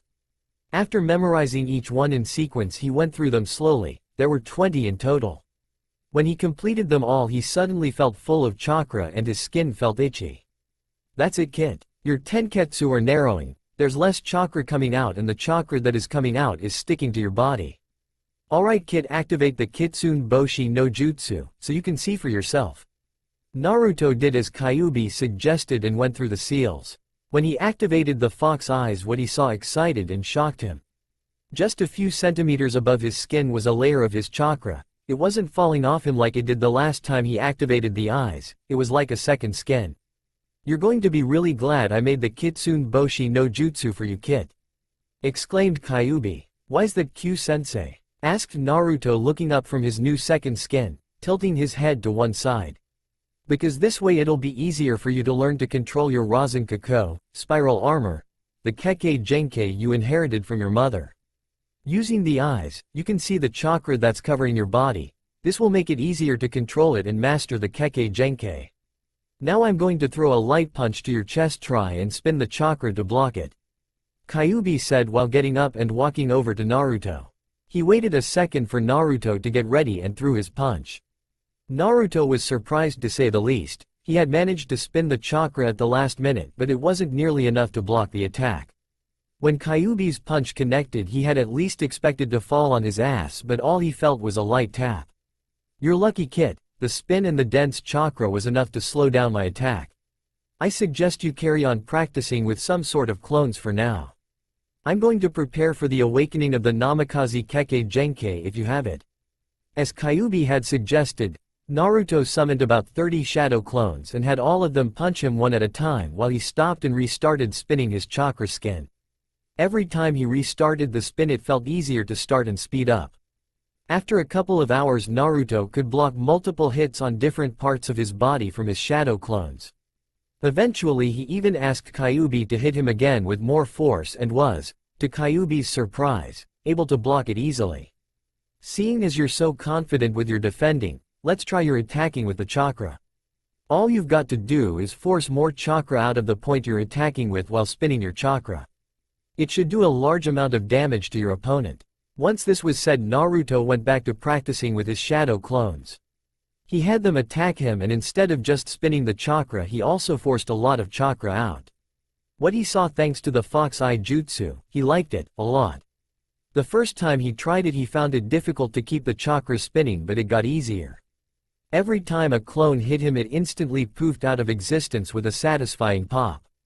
Eventually he got bored of just forcing chakra out though and tried shaping it more. He soon got to the point of making a ball of chakra covering his fist instead of acting like a second skin. He also made the chakra spin lots of different ways instead of just the one way and condensed it more until he knew it was visible to human eyes. He knew because he deactivated the fox eyes to check it every now and then. He tried punching a stalagmite with the finished product and was happy to see it blew up the stone spike. Of course this didn't go unnoticed by Kyuubi, when he saw Naruto form the ball and slam it into the stalagmite though he had one thought go through his head, son of a. Either he just thought that up or he's been looking through too many offensive jutsu scrolls and found his father's Rasengan. Hey kid, what did you just do there? Asked Kyuubi, his voice full of surprise. Naruto turned round and saw Kyuubi staring at him wide-eyed. He thought he was in trouble at first but then saw that it was shock that was in Kyuubi's eyes. Well, I got bored of just forcing chakra out so I decided to play around a bit with shaping the chakra and condensing it.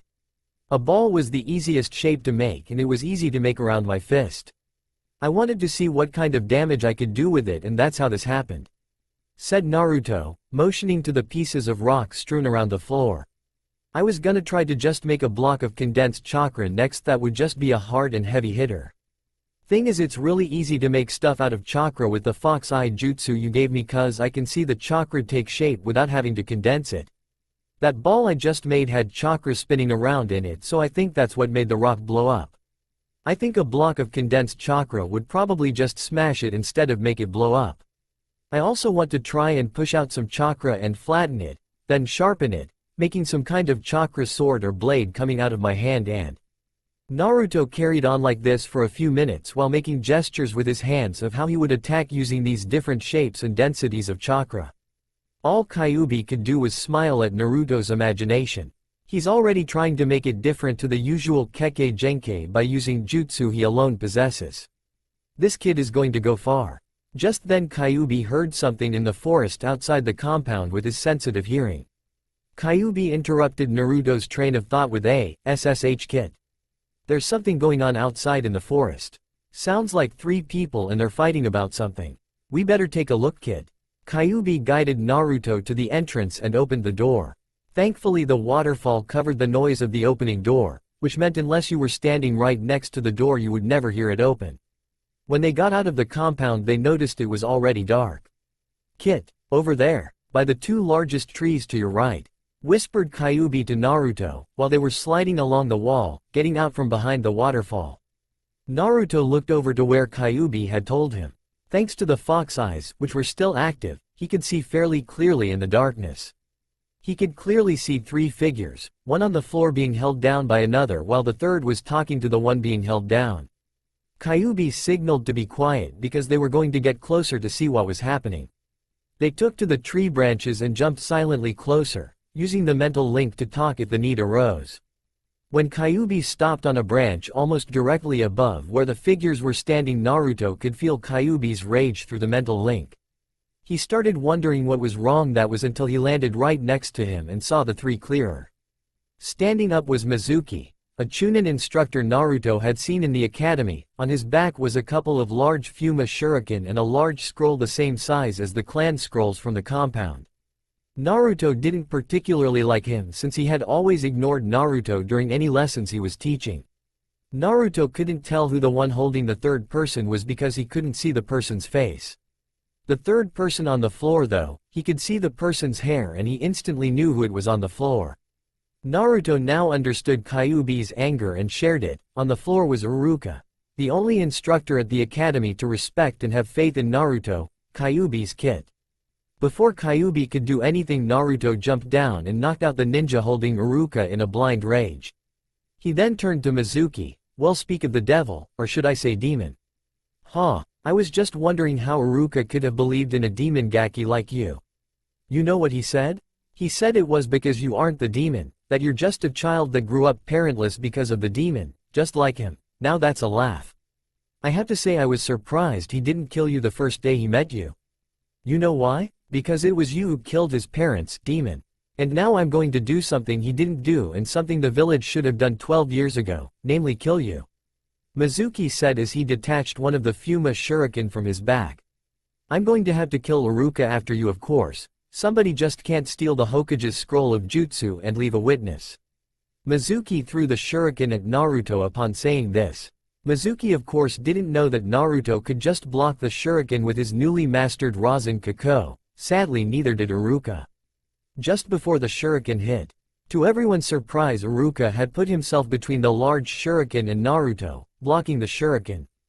Naruto looked in horror at the pained look on Iruka's face and caught him as he fell. Iruka-sensei. You didn't have to do that.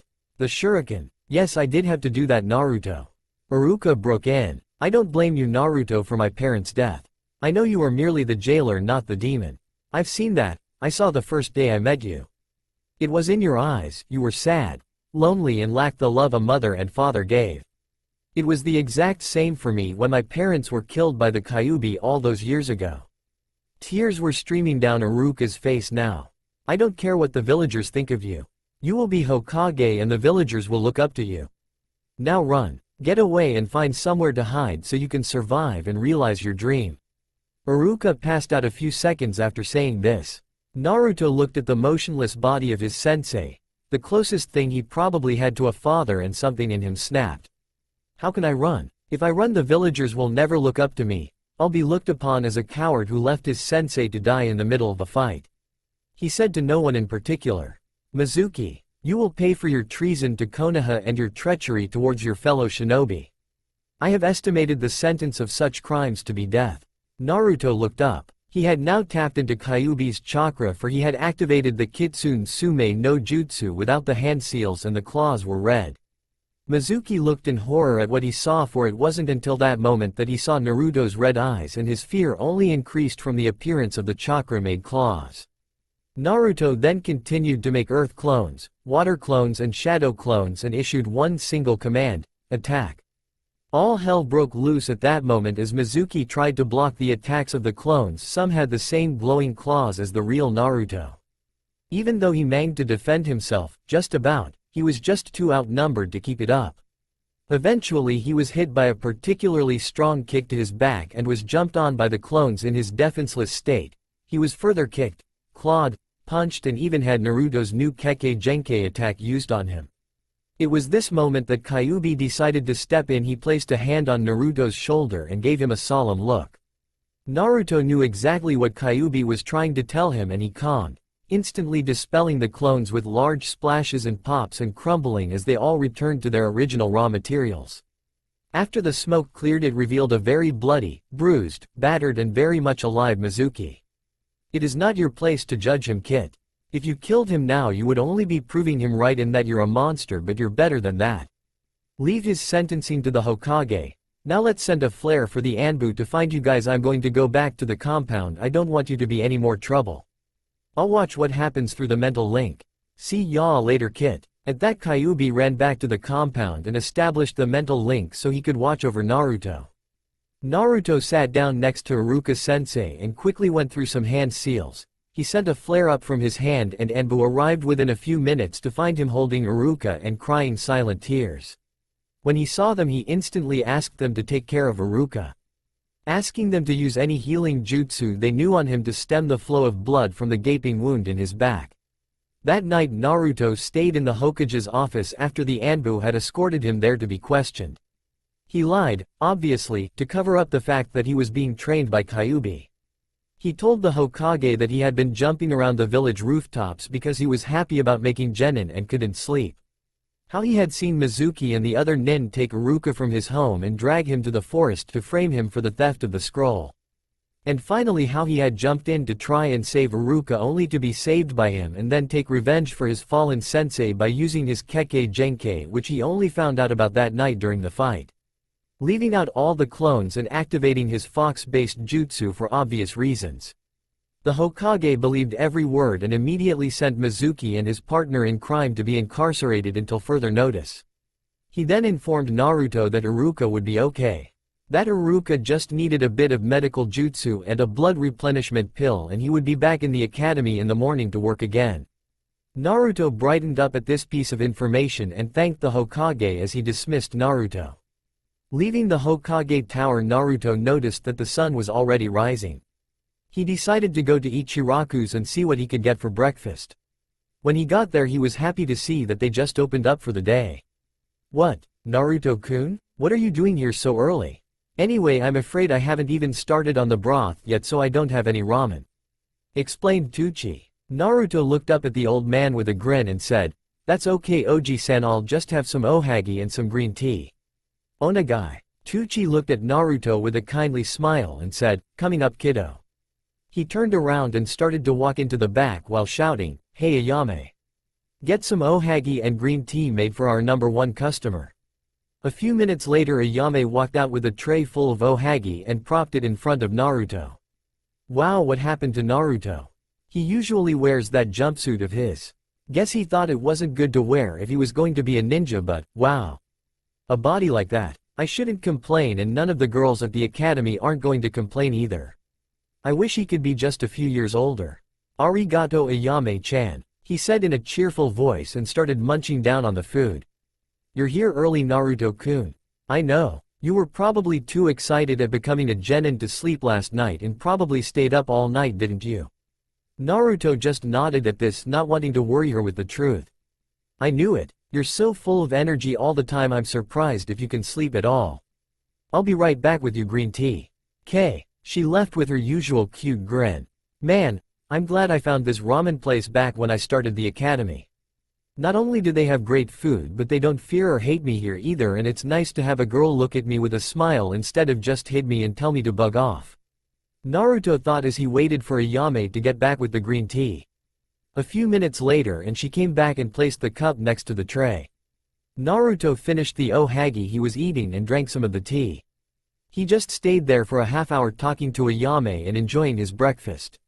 Eventually he looked at his watch and decided it was time to go. He grabbed the last ohagi and finished off the tea.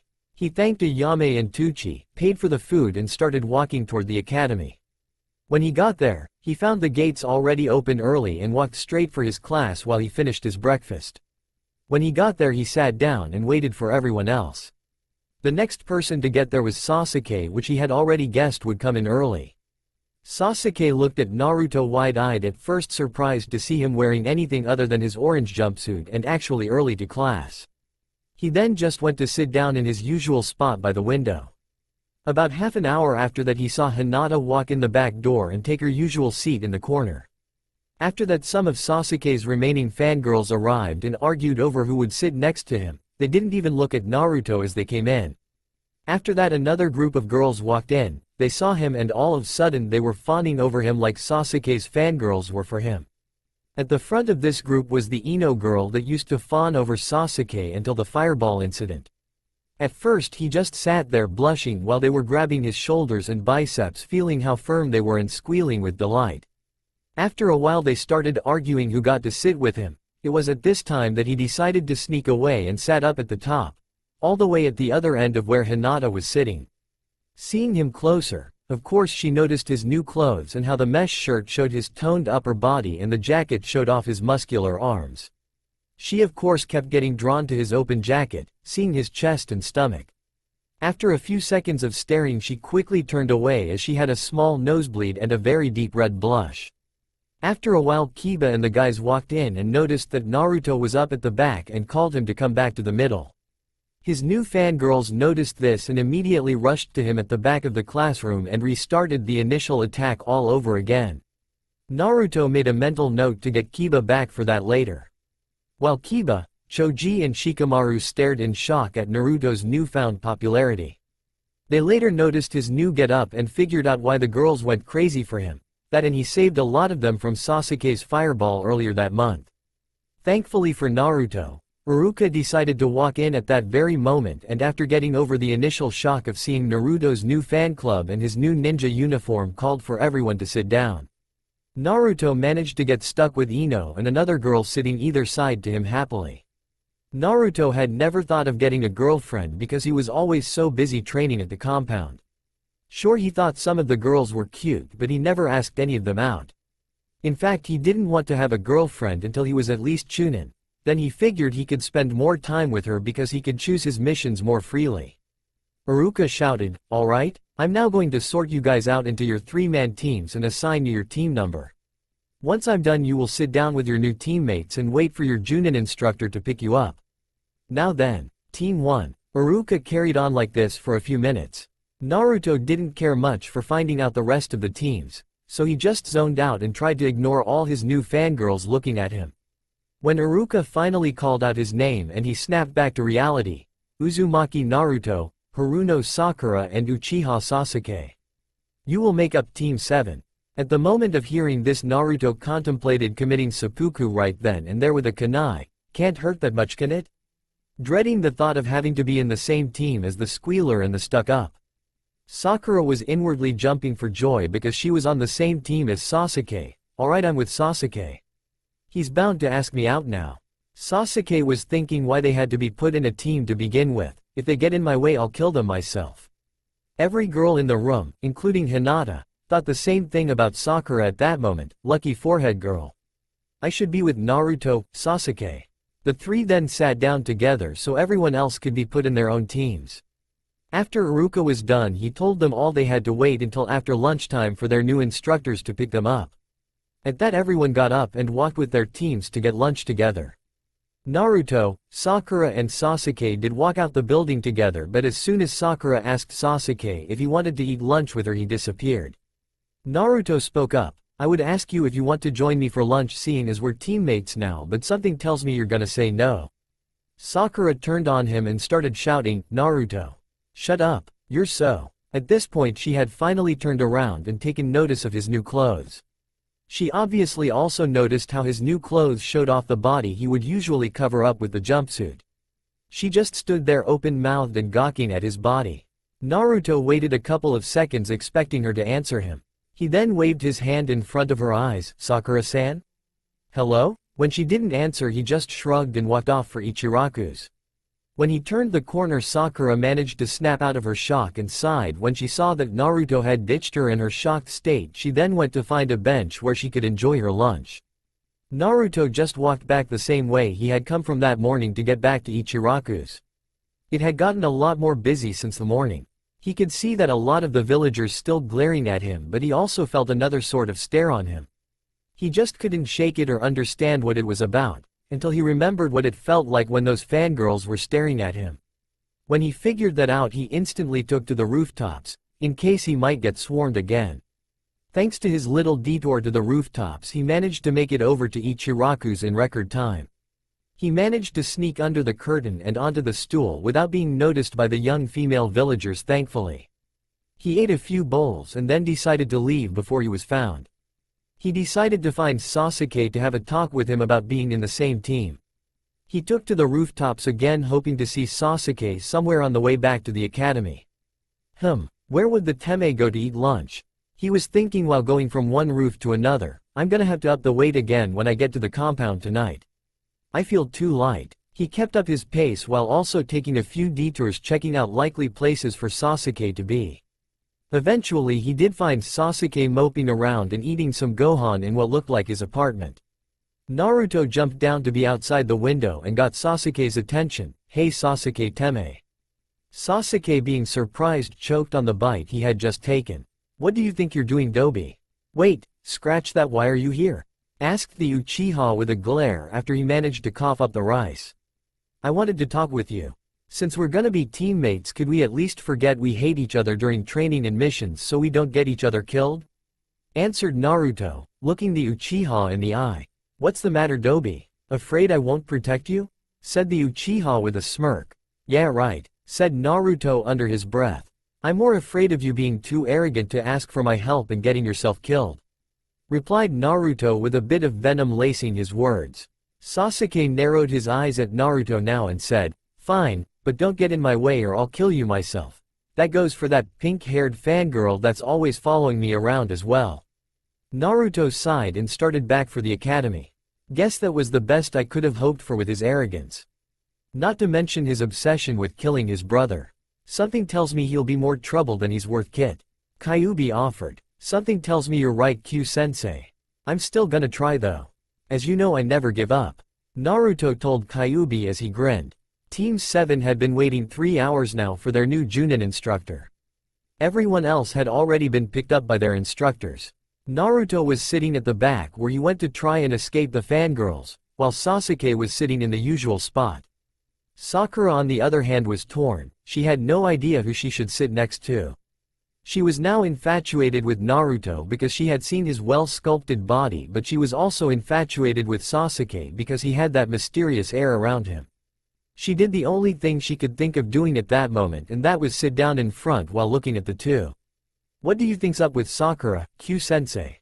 Asked Naruto to Kyuubi. If I didn't know better, Kit, I would say she's wondering which of you looks better, and depending on her decision she's now going to be that person's fangirl. Answered Kyuubi matter-of-factly. Well, the Teme can have her. She's too prissy for my liking. Naruto thought, not liking the way she was looking at him like a piece of meat. I wouldn't worry about it, Kit. From the look on her face, she's going to take her time deciding. Kyuubi comforted Naruto. Naruto relaxed a little more on hearing that. He started wondering why the instructor was so late when Kyuubi spoke up again. Think about it, Kit. You've read all those ninja statistics that your father left you. Try and figure out who it is from that. It'll help with your problem-solving skills. Naruto liked the idea. It would at least keep his mind busy. Alright, so we know it's not Sarutobi Asuma or Yuhi Kurenai. They would have been top of my list of wanted instructors from what I read about them. The other Junin that came here weren't anything special. Our Junin is late though. Now which Junin have I read about can be late some? Ah, hell. What is it, Kit? Asked Kyuubi, slightly alarmed. I think I just figured out who our instructor is gonna be. The only hint I'm gonna give you is that he knows who my father was. Replied Naruto. Ah, shit. I was hoping you wouldn't get his lazy ass. Knowing the village council, they probably set it up like this so he could train their precious Uchiha on how to activate and use his Sharingan. Figured Kyuubi. Doesn't matter, I got you to train me. He'll be good enough to help protect us during missions, won't he? Plus I'll finally get to thank him for saving me that night 6 years ago. Reasoned Naruto. You still remember that, Kit? Exclaimed Kyuubi. I guess you're right, though he is good enough to protect you guys while on a mission. At that moment Naruto felt the door behind him open. He instantly grabbed a kunai from one of the holsters under his jacket and threw it over his shoulder. It embedded itself in the doorframe right in front of the Junin's face. Both Sasuke and Sakura looked at him strangely. You're late, sensei, Naruto said as he turned around to see the Junin walk in with his one eye not giving any emotion away. He grabbed the kunai and tossed it back to Naruto, who caught it with ease and placed it back in the holster under his jacket. Now that wasn't a very nice greeting. I wasn't that late, he said in a sort of monotone. Either way, I want to meet you all on the roof, now. At that he disappeared in a puff of smoke, but not before a thought passed through his head. That was an interesting greeting. Naruto looked at Sasuke and Sakura and contemplated the use of the same jutsu to get to the roof and give them a surprise, but decided against it. We better get going, was all Naruto said as he got up to leave. When the three got to the roof, the Junin was already there sitting at the far end. He gestured for the three to sit down. Alright, how about we get to know each other? Introduce yourselves, he said in the same monotone voice. Sakura raised her hand almost instantly. Sensei, what should we say? Well, you should obviously say your names. Maybe then you could say your likes and dislikes, your hobbies and maybe your dreams. Replied the Junin. Why don't you go first? We can't keep calling you just sensei, sensei. Suggested Naruto. Okay, my name's Hitaki Kakashi. I have no intention of telling you my likes and dislikes. As for my dreams, I have few hobbies. Secretive guy. All we learned was his name. Thought Naruto. But I already know some other stuff about you, Kakashi. Sasuke and Sakura both thought the same thing. All we learned was his name.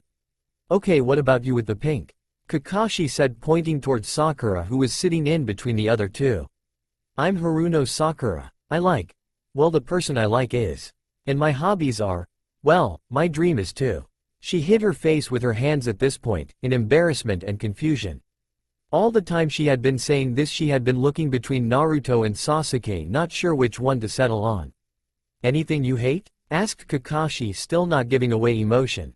Ino pig, she shouted instantly. Oh, that's perfect. A fangirl that likes both her teammates and can't choose which is better.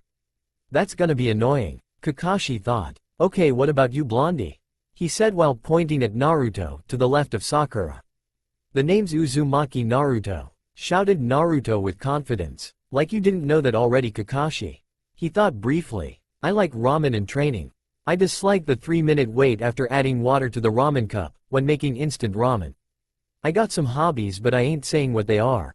My dream is to be Hokage. He yelled the last part for emphasis. Sakura was looking at him with hearts in her eyes. Sasuke just narrowed his eyes at him and Kakashi just looked bored with his only revealing nothing.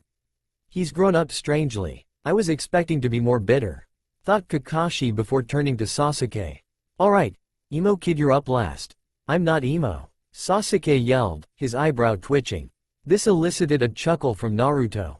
Fine, just get on with the introduction. Everyone thought that Kakashi had finished at that, but Naruto managed to hear the quiet, emo kid, that Kakashi had said under his breath. This caused Naruto to stifle another chuckle. My name is Uchiha Sasuke. There are many things I hate, there aren't a lot of things that I like. Also, I have an ambition that I have no intention to leave as just a dream. Both Sakura and Naruto were now listening intently to what Sasuke was saying. Kakashi just looked on as usual. The revival of my clan and to kill a certain man. Sasuke is so cool, thought Sakura. Ah, Kami, please tell me he isn't gonna do something stupid to kill this guy. Naruto thought at the same time. Kakashi though, simply thought, just as I thought. Alright, you three have unique personalities. So far, I like that. Kakashi said while looking over the three of them. We're going on a mission tomorrow. It's something the four of us can do together, some survival training. Sakura raised her hand instantly and asked, why are we going to train when it's a mission? Didn't we get enough training at the academy? Naruto resisted the urge to smirk at this. He had already read all about the second set of tests in his father's scrolls, but Sasuke and Sakura had no idea what was coming next. This is no ordinary training. If I say this, I'm sure the three of you are going to be surprised. Out of the 27 graduates, only 9 will become genins. The other 18 will be sent back to the academy. In other words, this training is going to be a very hard test with a dropout rate of 66%. Sakura looked shocked at this new information. Sasuke narrowed his eyes at the Junin. Naruto just smirked. Not exactly the reaction I was hoping for, but 2 out of 3 isn't bad. Thought Kakashi looking at Naruto's expression. Naruto got up slowly, the smirk still evident on his face. Bring it on, Kakashi-sensei. The three of us will take on whatever you're gonna throw at us. Naruto said while gesturing at the other two. This elicited an excited, yeah, and punch in the air from Sakura. Sasuke just did his usual, HN, of agreement. Kakashi looked over the three again and said, alright. The test is going to be at Training Grounds 7 tomorrow morning at 7 a.m. Oh, before I go, I suggest you don't eat any breakfast. He started going through some hand signs quickly until Sakura asked another question. Why's that, sensei? He looked up and simply said, because you'll puke. He then vanished in a puff of smoke. Sasuke and Sakura got up and started walking away when Naruto addressed them. Don't listen to his advice about breakfast, have what you usually have for breakfast. Don't worry about the time of the test, he'll be late again tomorrow. We might as well wait until tomorrow to make a plan. Oh, and Sasuke, I'm only going to say this once, we have to work as a team, So don't even think of going against him on your own. See you guys tomorrow morning. Naruto started jumping from rooftop to rooftop at that point, wanting to get to the compound. HMPH. Gobi, said Sasuke as he walked away again. Naruto was walking through the compound on his way to the ninjutsu training area. Kyuubi told him since they didn't get a chance to check for the Namikaze Kekkei Genkei the other night, they would do it tonight. He walked into the cavern and saw Kyuubi as he had been the night before, except the Uzumaki clan scroll had been put back in the vault since he had already established he had the Kekkei Genkei. Alright kid, let's get this over with. You've already read the clan scroll. You know what the Kekkei Genkei will allow you to do. I gathered these 3 scrolls from your father's seal library. They're useful seals, but they're also very simple, so it should be easy for you to use them if you have the Kekkei Genkei. First, I have this one. Kyuubi took the first scroll and opened it up. It is a basic paralysis seal. You can use it to capture enemies or targets depending on the situation. It can be broken if the target has a strong enough will though. Second, is this one. He took the second scroll and opened it up. It is a simple chakra draining seal. Using it on yourself probably wouldn't do much to your chakra levels since you have so much of it. It should be useful against other genin and maybe some chunin though. Finally, is this one. He took the third scroll and opened it up. It is a seal made for sealing items within scrolls or anything you put the seal on really. You simply place the item in the center of the seal and use a half-ram hand seal, insert some chakra and it will be sealed until you simply use your chakra and think or say Kai, release. There, that should be enough to copy for now. Give it a try. You remember how the scroll instructed, don't you? Naruto nodded, stepped up to the 3 scrolls and sat down in front of them. Naruto remembered what he read in the scroll very clearly. There weren't any special seals like the Uzumaki Kekkei Genkei. All he had to do was concentrate on the seals in front of him and feed chakra into his eyes. While doing this, the Namikaze Kekkei Genkei should activate if he had it. The first ability was being able to copy the seals. His pupils would turn red then back to black when he had copied it. Kyuubi suddenly spoke up, there it is kid. Your pupil just turned red for a second. Guess you have both Kekkei Genkei. Now which seal were you concentrating on? The paralysis. Naruto said dumbly. It hadn't felt like he'd copied it. In fact, it felt like nothing had happened. Alright, try the other 2 now just in case I was seeing things. Although I highly doubt it. Naruto did as Kyuubi said. When looking over the other 2, his pupils flashed red again and he thought he felt something. No doubt about it kid. You have the Kekkei Genkei. Yeah, I felt something in my eyes this time. I guess I'll get better at telling when I've copied them with time though, right, Q-sensei? Asked Naruto with a big grin. Most probably kid. Now for the second use, give it a try. Replied Kyuubi. The second ability depended on the use of the first ability. Once Naruto copied a seal, he should be able to print the seal with chakra for a temporary period. Once this is done, he could leave the seal to dissipate or use seal equipment to make the seal permanent. To print a seal, all he had to do was think of the seal he wanted to print, gather chakra in his hand, and eventually the chakra would become visible and may change color and the symbols for the seal would appear on his hand and move all over it. Once this happened, he wouldn't have to concentrate on the chakra anymore. His hand would stay like this until it touched something or he consciously stopped it. The chakra in his hand would form the seal and activate it when he used it. Naruto thought of the paralysis seal and gathered chakra in his hand. After about 5 seconds of doing this, his hand suddenly glowed a purple color and some symbols were moving all over it. Alright, it worked. He yelled in victory. Good kid. Now dispel it and you can try the third ability. Kyuubi said with a smile. Naruto tried to dispel the seal. It didn't go away. He tried concentrating harder on stopping it. It still didn't go away. Q-sensei? We may have a problem here. The seal won't go away. Naruto announced in a panic. Let me see your hand kid. Naruto walked over and presented the glowing hand. That's interesting. Your other Kekkei Genkei, causing your chakra to be condensed, has made it so you can't dispel the seal. At least that's what it looks like to me. Guess you'll just have to use the seal on something. I know some in one of those cage bunshin and use it on one of them. Doing this will also tell us how long the seal will last, and thanks to your chakra being condensed, something tells me it will last long. Naruto did as Kyuubi said and summoned a cage bunshin. He wasn't afraid of using the seal on himself because it had said in the scroll that you couldn't print a seal on yourself using the Kekkei Genkei. He placed his hand on the cage bunshin and the symbols rushed onto it. They started forming the paralysis seal and shined the bright blue color of regular chakra. The cage bunshin instantly froze once the seal was complete and collapsed onto floor, not moving a muscle, so he looked like a statue. Naruto chuckled at the sight. I have another idea, Kit. Bring out another cage bunshin and use the paralysis seal on that one too. Kyuubi said, slightly smug with the idea he just had.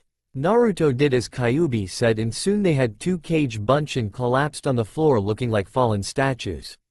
Now we'll leave one clone to follow the course of the seal to see how long it lasts. You can use the other clone now to try out the third ability. I want you to disrupt and destroy the seal using the third ability. Naruto recalled the third ability from the scroll. Using the third ability he could analyze any seal and find a way to either make it more effective or destroy it and make it useless. It activated in a similar fashion to the first ability, but he had to say or think, analyze, while concentrating on the seal in order to activate the third ability. His eyes are supposed to change with the third ability apparently. Parts of his iris are supposed to extend into the pupil and create a crosshair shape. Blood vessels are supposed to be drawn to his iris at strange angles, making them seem robotic, and when analyzing a seal the iris is known to turn randomly, making the eyes seem even more robotic. The iris color is supposed to stay the same though. Naruto sat down next to the clone, concentrating on the seal. He gathered chakra to his eyes and thought, analyze. With all his might. The next second he felt his eyes begin to itch and he knew they were changing. Once the itching stopped, the symbols of the seal in front of him suddenly raised off of the clone and he could see what each symbol and marking did for the overall seal.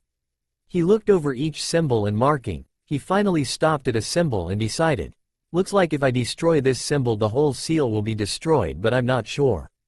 What the hell? Let's try. He came out of his thought and used some chakra to destroy the symbol. To Kyuubi, it looked like Naruto was touching empty air. At first he thought Naruto was playing around until he saw the seal on the cage bunshin's chest just disappear. Alright, it worked. Naruto shouted, punching both fists in the air. Good work, kid. Looks like you understand exactly how to use the third ability. Although it looked like you were doing something in front of you in midair. What were you doing exactly? Asked Kyuubi with obvious interest. Naruto looked at Kyuubi, not understanding what he was talking about until it hit him.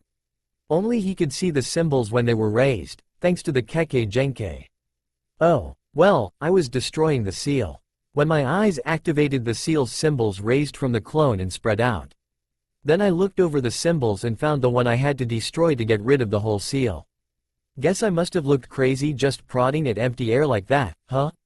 Naruto dispelled the clone at this point. A little bit, kid, but that doesn't matter. You managed to use all three abilities. All we need to find out now, Kyuubi turned to look at the remaining clone, is see how long the seal lasts once you've printed it.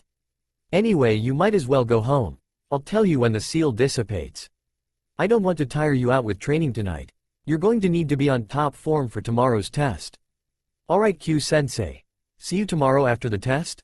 Asked Naruto. You better, kid. We'll be going right back to the usual training, and once you've passed the test and become a fully fledged genin, I'll let you learn some of the offensive jutsu from the vault. Replied Kyuubi. Alright, Q-sensei. See ya. Naruto ran for the scroll with the transport seal as soon as the last word left his mouth. Kyuubi chuckled as he watched the blonde leave. Maybe I should have given him some training tonight, he has way too much chakra to spare. Oh, well, guess I might as well make myself comfortable until that seal dissipates. 5 hours later. Damn, how long is this thing going to last? I might not get any sleep if it doesn't dissipate soon. A good few minutes later the seal finally dissipated. Finally. Guess I'll wait till morning to tell the kid though, he's probably asleep by now. Kyuubi lay down on the ground as he said this and nodded off to sleep. Naruto woke up a little after 7 a.m. He took a shower and got dressed fairly quickly, in the new ninja gear he got from Kyuubi, making sure he remembered the kunai holsters under his jacket, the goggles around his neck and a couple of breakfast bars from the cupboards in his kitchen. On his way out the door, Kyuubi spoke up. Hey kid, I was hoping to get you before you got to the training grounds. About the seal last night, it lasted somewhere over 5 hours. If you're gonna be using it, Make sure you want that person to stay paralyzed for a while unless you're willing to destroy the seal. Got that, Kit? Yeah, I got it, Q-sensei. Thanks for the info. Naruto thought back as he carried on out the door and turned around to lock it. Afterwards he went straight for Ichiraku's and ordered only one bowl since it was for breakfast. When Ayame and Tucci asked why he wasn't eating more, he just said that he had to get to a training session and they left it at that. Naruto finally arrived at the training grounds at 8:45 a.m. When he arrived, the first thing he saw were two very tired, very hungry-looking genin hopefuls, namely, Sakura and Sasuke. They hadn't taken his advice about eating breakfast or getting there purposefully late, and it had taken its toll on them. Each looked like they were about to collapse in fatigue. He just sighed and walked over to them. I thought as much. Neither of you took my advice, did you? You do realize Kakashi-sensei only suggested that we skip breakfast? Also, you didn't notice how late he was yesterday? Naruto sighed at the two again. Well, it's a good thing I brought these. He pulled the two breakfast bars from his pocket and handed one to each of them. Eat up. It's not much, but it should help you during the test. Sakura took the bar with a silent, arigato, Naruto-kun, and continued on to eat it. Sasuke, on the other hand, looked at the bar like it was his worst enemy. I'm not going to eat this. If I eat this, Kakashi-sensei will most probably fail me straight away. Listen, Sasuke Teme, think back to the academy. Every time we went out on survival training, Iruka-sensei told us to have a hearty breakfast to make sure we would have enough energy to get our own food when we were in the forest. Think about it. Kakashi-sensei is probably trying to use our hunger to his advantage, and unless you eat something, you're going to be a liability. Now eat that bar before I shove it down your throat, it's for your own good. Lectured Naruto. Sasuke just glared at him and ate the bar slowly. In a tree, a few 50 feet away, Kakashi was watching with interest at what was happening in the training ground before him. So Naruto's got the teamwork part down, even if he does have to force it on the emo kid. I think this squad might actually make it, maybe, thought Kakashi. He then used the Shunshin no Jutsu to appear before the three preteens. Sorry I'm late. Started Kakashi. Liar. Don't even try it, Kakashi-sensei. Naruto broke in. Kakashi looked at Naruto with a fake hurt expression. You didn't even let me try. Oh, well, on to the test. It's pretty simple. All you have to do is get these bells off of me before noon. He took out two bells and held them up for the three to see. He also took out an alarm clock and set it for noon. But Kakashi-sensei, there are only two bells and three of us. Sakura pointed out. Exactly, only two of you can pass. Once you have a bell you pass, if you don't get a bell then you fail and you have to watch as whoever did pass eat these two lunches I prepared. Kakashi pulled out a pair of bento boxes. Sasuke and Sakura looked at the two lunches and a small, almost inaudible growl came from their stomachs. While Naruto just looked at the boxes uninterested, since he had gotten a pretty good breakfast at Ichiraku's. Also, if you fail you have to go back to the academy, although I'm guessing you already figured that out from what I said yesterday. Kakashi walked over to three posts on the other end of the training grounds and placed the two bento boxes and the alarm clock on top of the middle post. So when do we start, Kakashi-sensei? Asked Naruto with a smirk.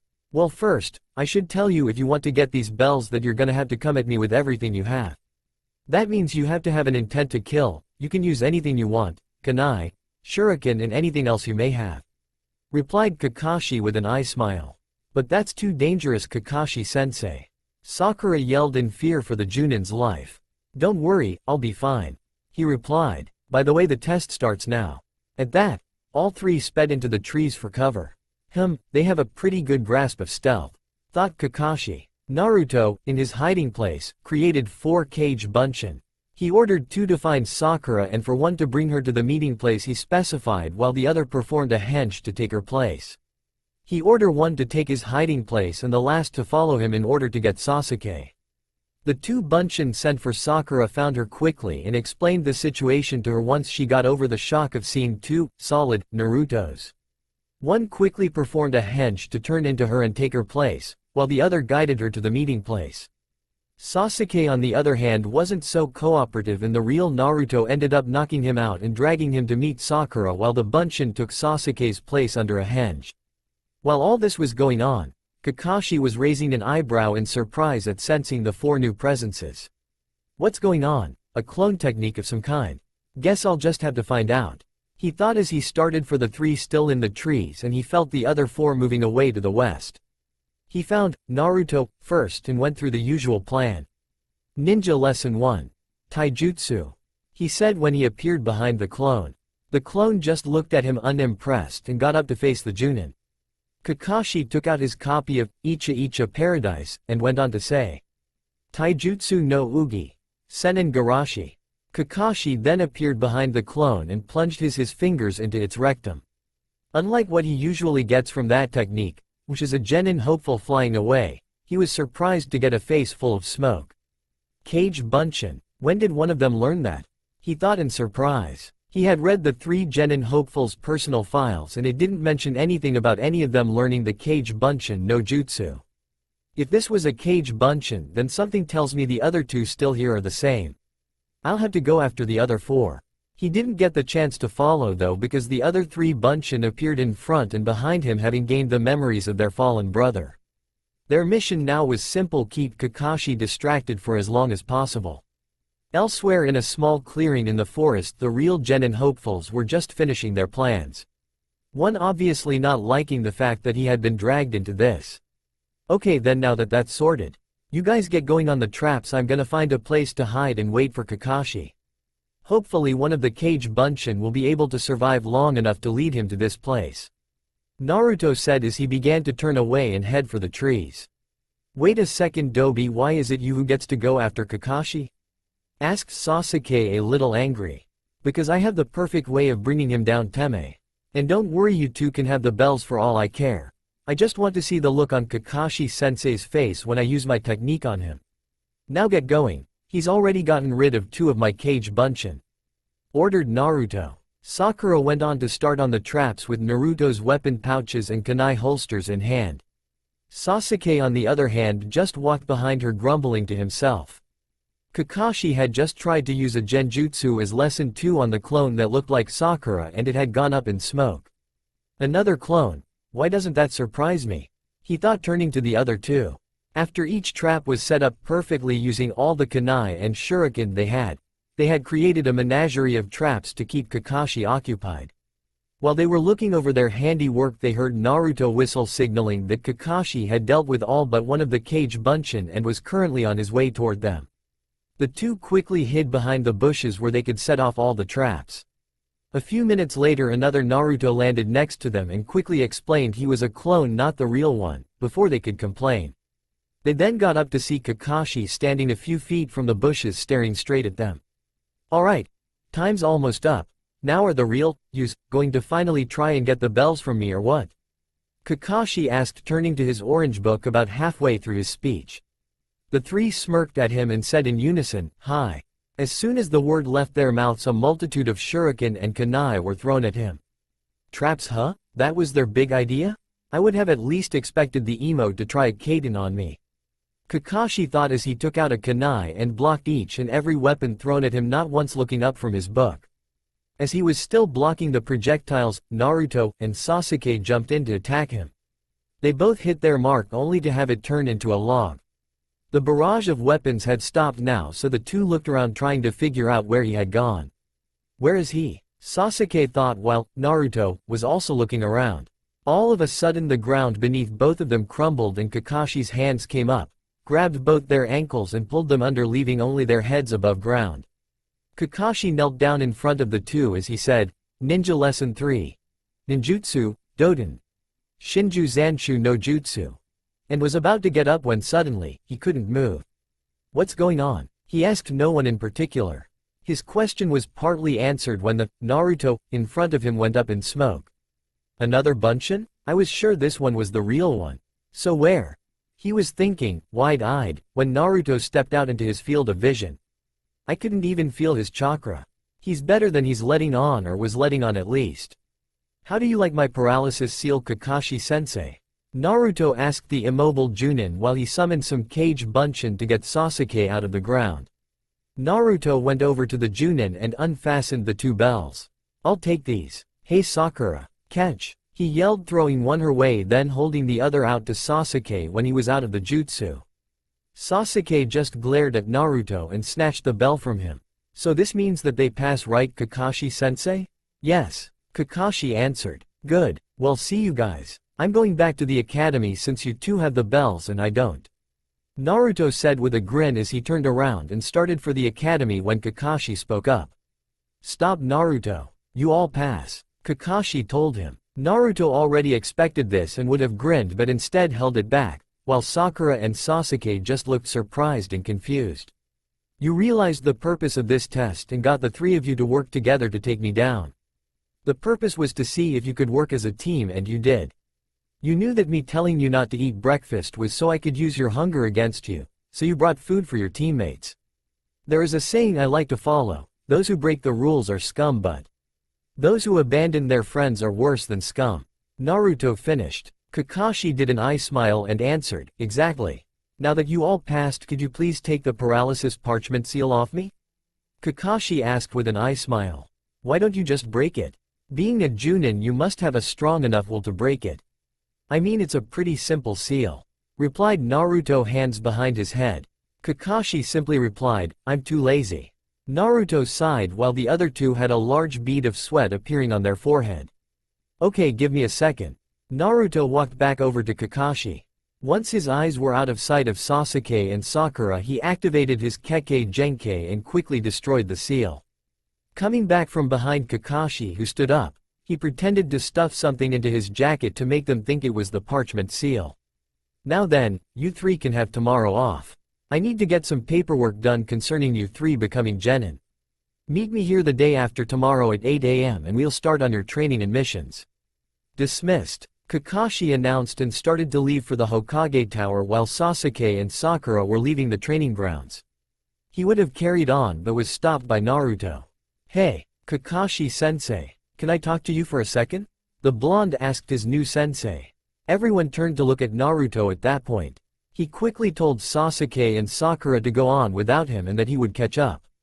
Sasuke, HMPHED, and carried on walking. Sakura nodded and followed Sasuke. Once they were gone, Kakashi spoke up. So what is it you wanted to talk to me about? I wanted to talk to you about my father and to thank you for saving me 6 years ago. Naruto replied. Not many things can shock Hitaki Kakashi, and this statement was one of the few that did. Well, I'm surprised that you remember that. No problem, by the way, I was just following orders. But why do you want to talk to me about your father? Drop the act, one. Know that my father was your sensei. I know who my father was. So there's no point acting stupid. I found a place my father left for me thanks to a little help from a friend. I know my father was the Yondaime, the 4th Hokage, announced Naruto. Kakashi looked at Naruto with slight awe now. So is this place where you learned the Kage Bunshin no Jutsu? Among other things, yes.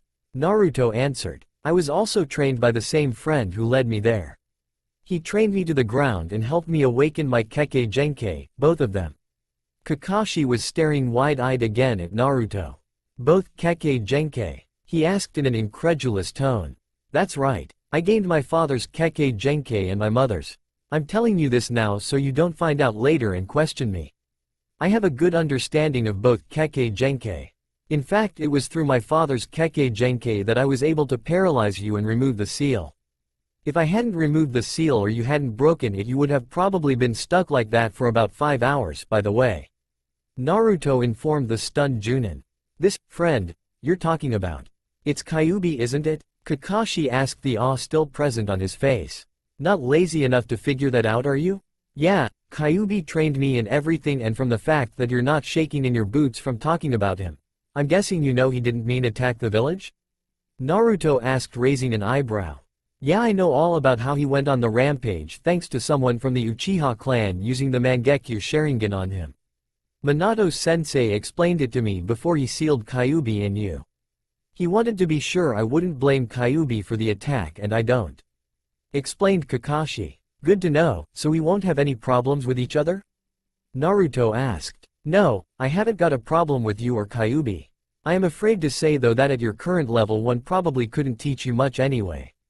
Something also tells me you weren't even trying in the test today. You could probably take me on and have a good chance at winning. Kakashi replied with a small eye smile. Naruto grinned at this and went on to say, don't worry, I know you were probably forced to take on Sasuke as your student so the council could get their emo Uchiha to be stronger. Kyuubi says he can still keep training me as well. Knowing him, he probably hasn't taught me half the stuff he knows. Plus, I still got the scrolls in my dad's library to go through anyway. Naruto's grin turned into a frown at this point. I have got some concerns about Sakura though. She isn't strong enough physically. She has book smarts, that's obvious, but she needs to do more physical exercise and get her chakra reserves up. She's gonna be a liability at the best of times. Kakashi nodded at this thoughtfully. I know what you mean. I'm gonna be busy training Sasuke, so I probably won't have that much time. That's not the only problem though, she's a fangirl for the emo and I think she has her eyes on you too. Fangirls are always more interested in going after their idol. Maybe you could train her? She might listen to you and you could train her away from emo kid.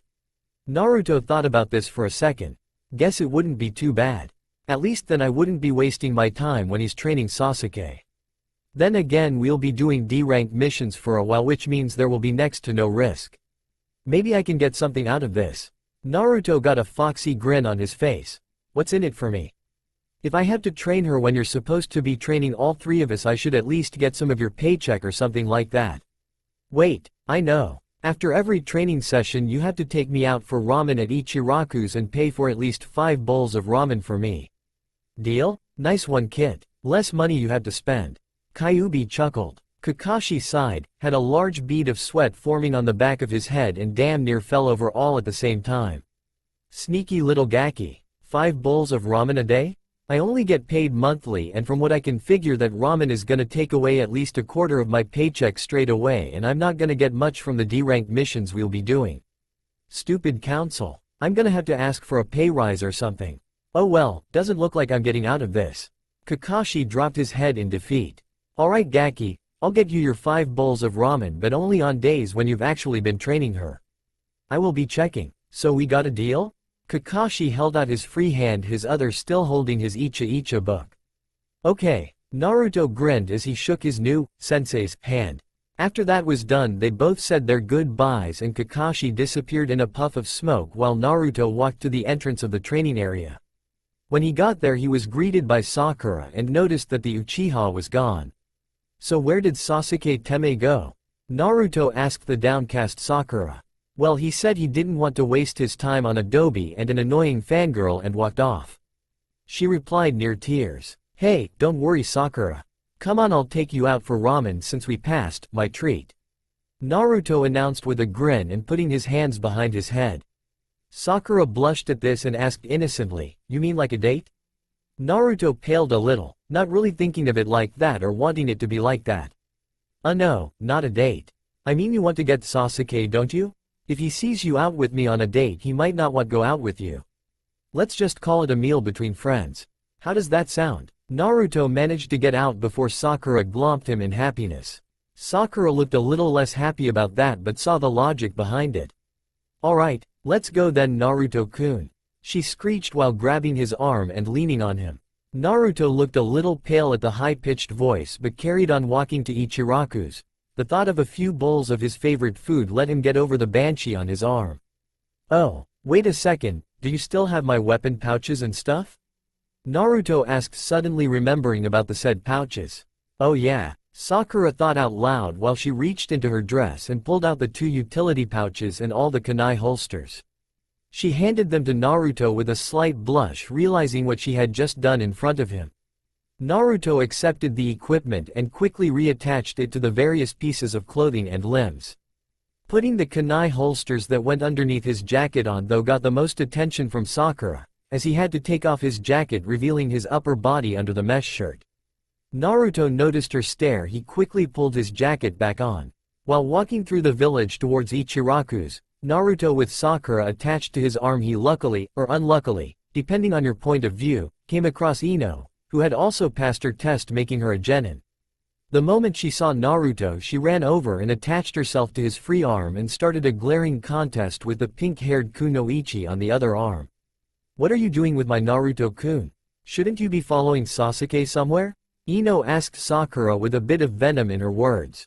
Sakura just glared back at Ino and said, "We're going to eat lunch together, since we both passed the test as well." I'd almost say it's a date, but I still want a chance with Sasuke-kun. Ino visibly seethed at this. Naruto quickly realized what the outcome of this conversation would be and quickly invited Ino along for a meal as well. Ino quickly brightened and turned to the blonde.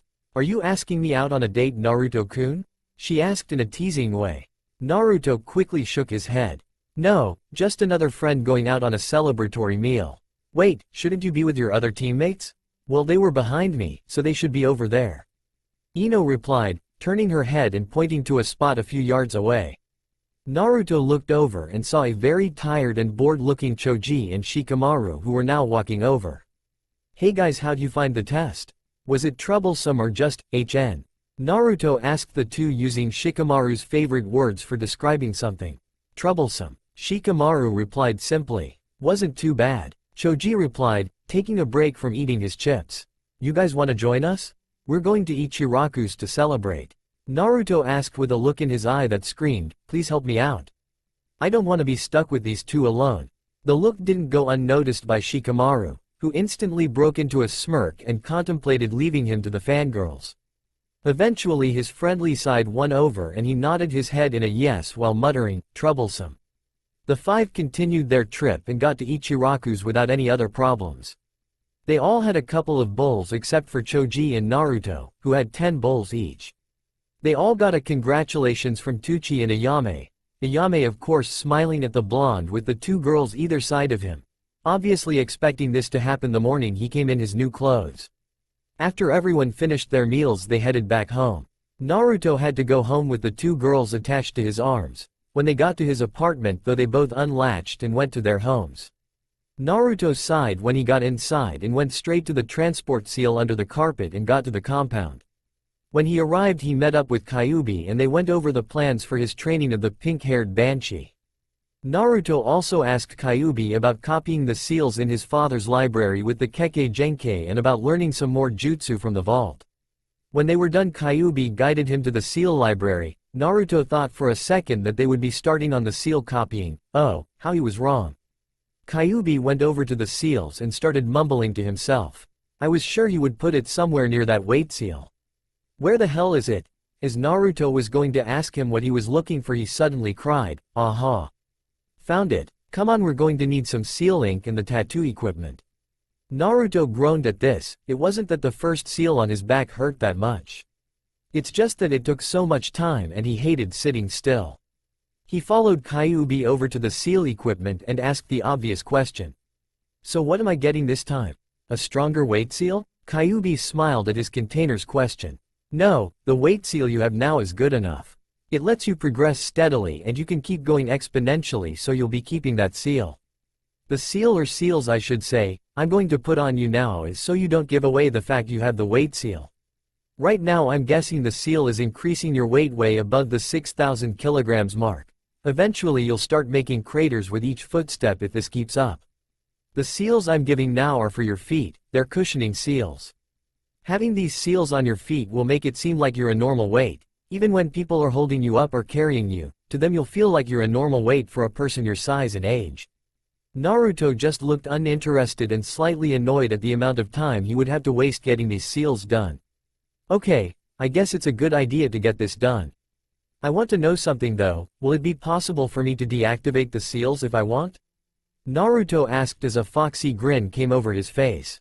"You're already thinking of ways use this in combat, aren't you, Kit? You're as cunning and sneaky as a fox. Maybe I've had too much of an influence on you. Then again, that isn't exactly a bad thing in the ninja line of work.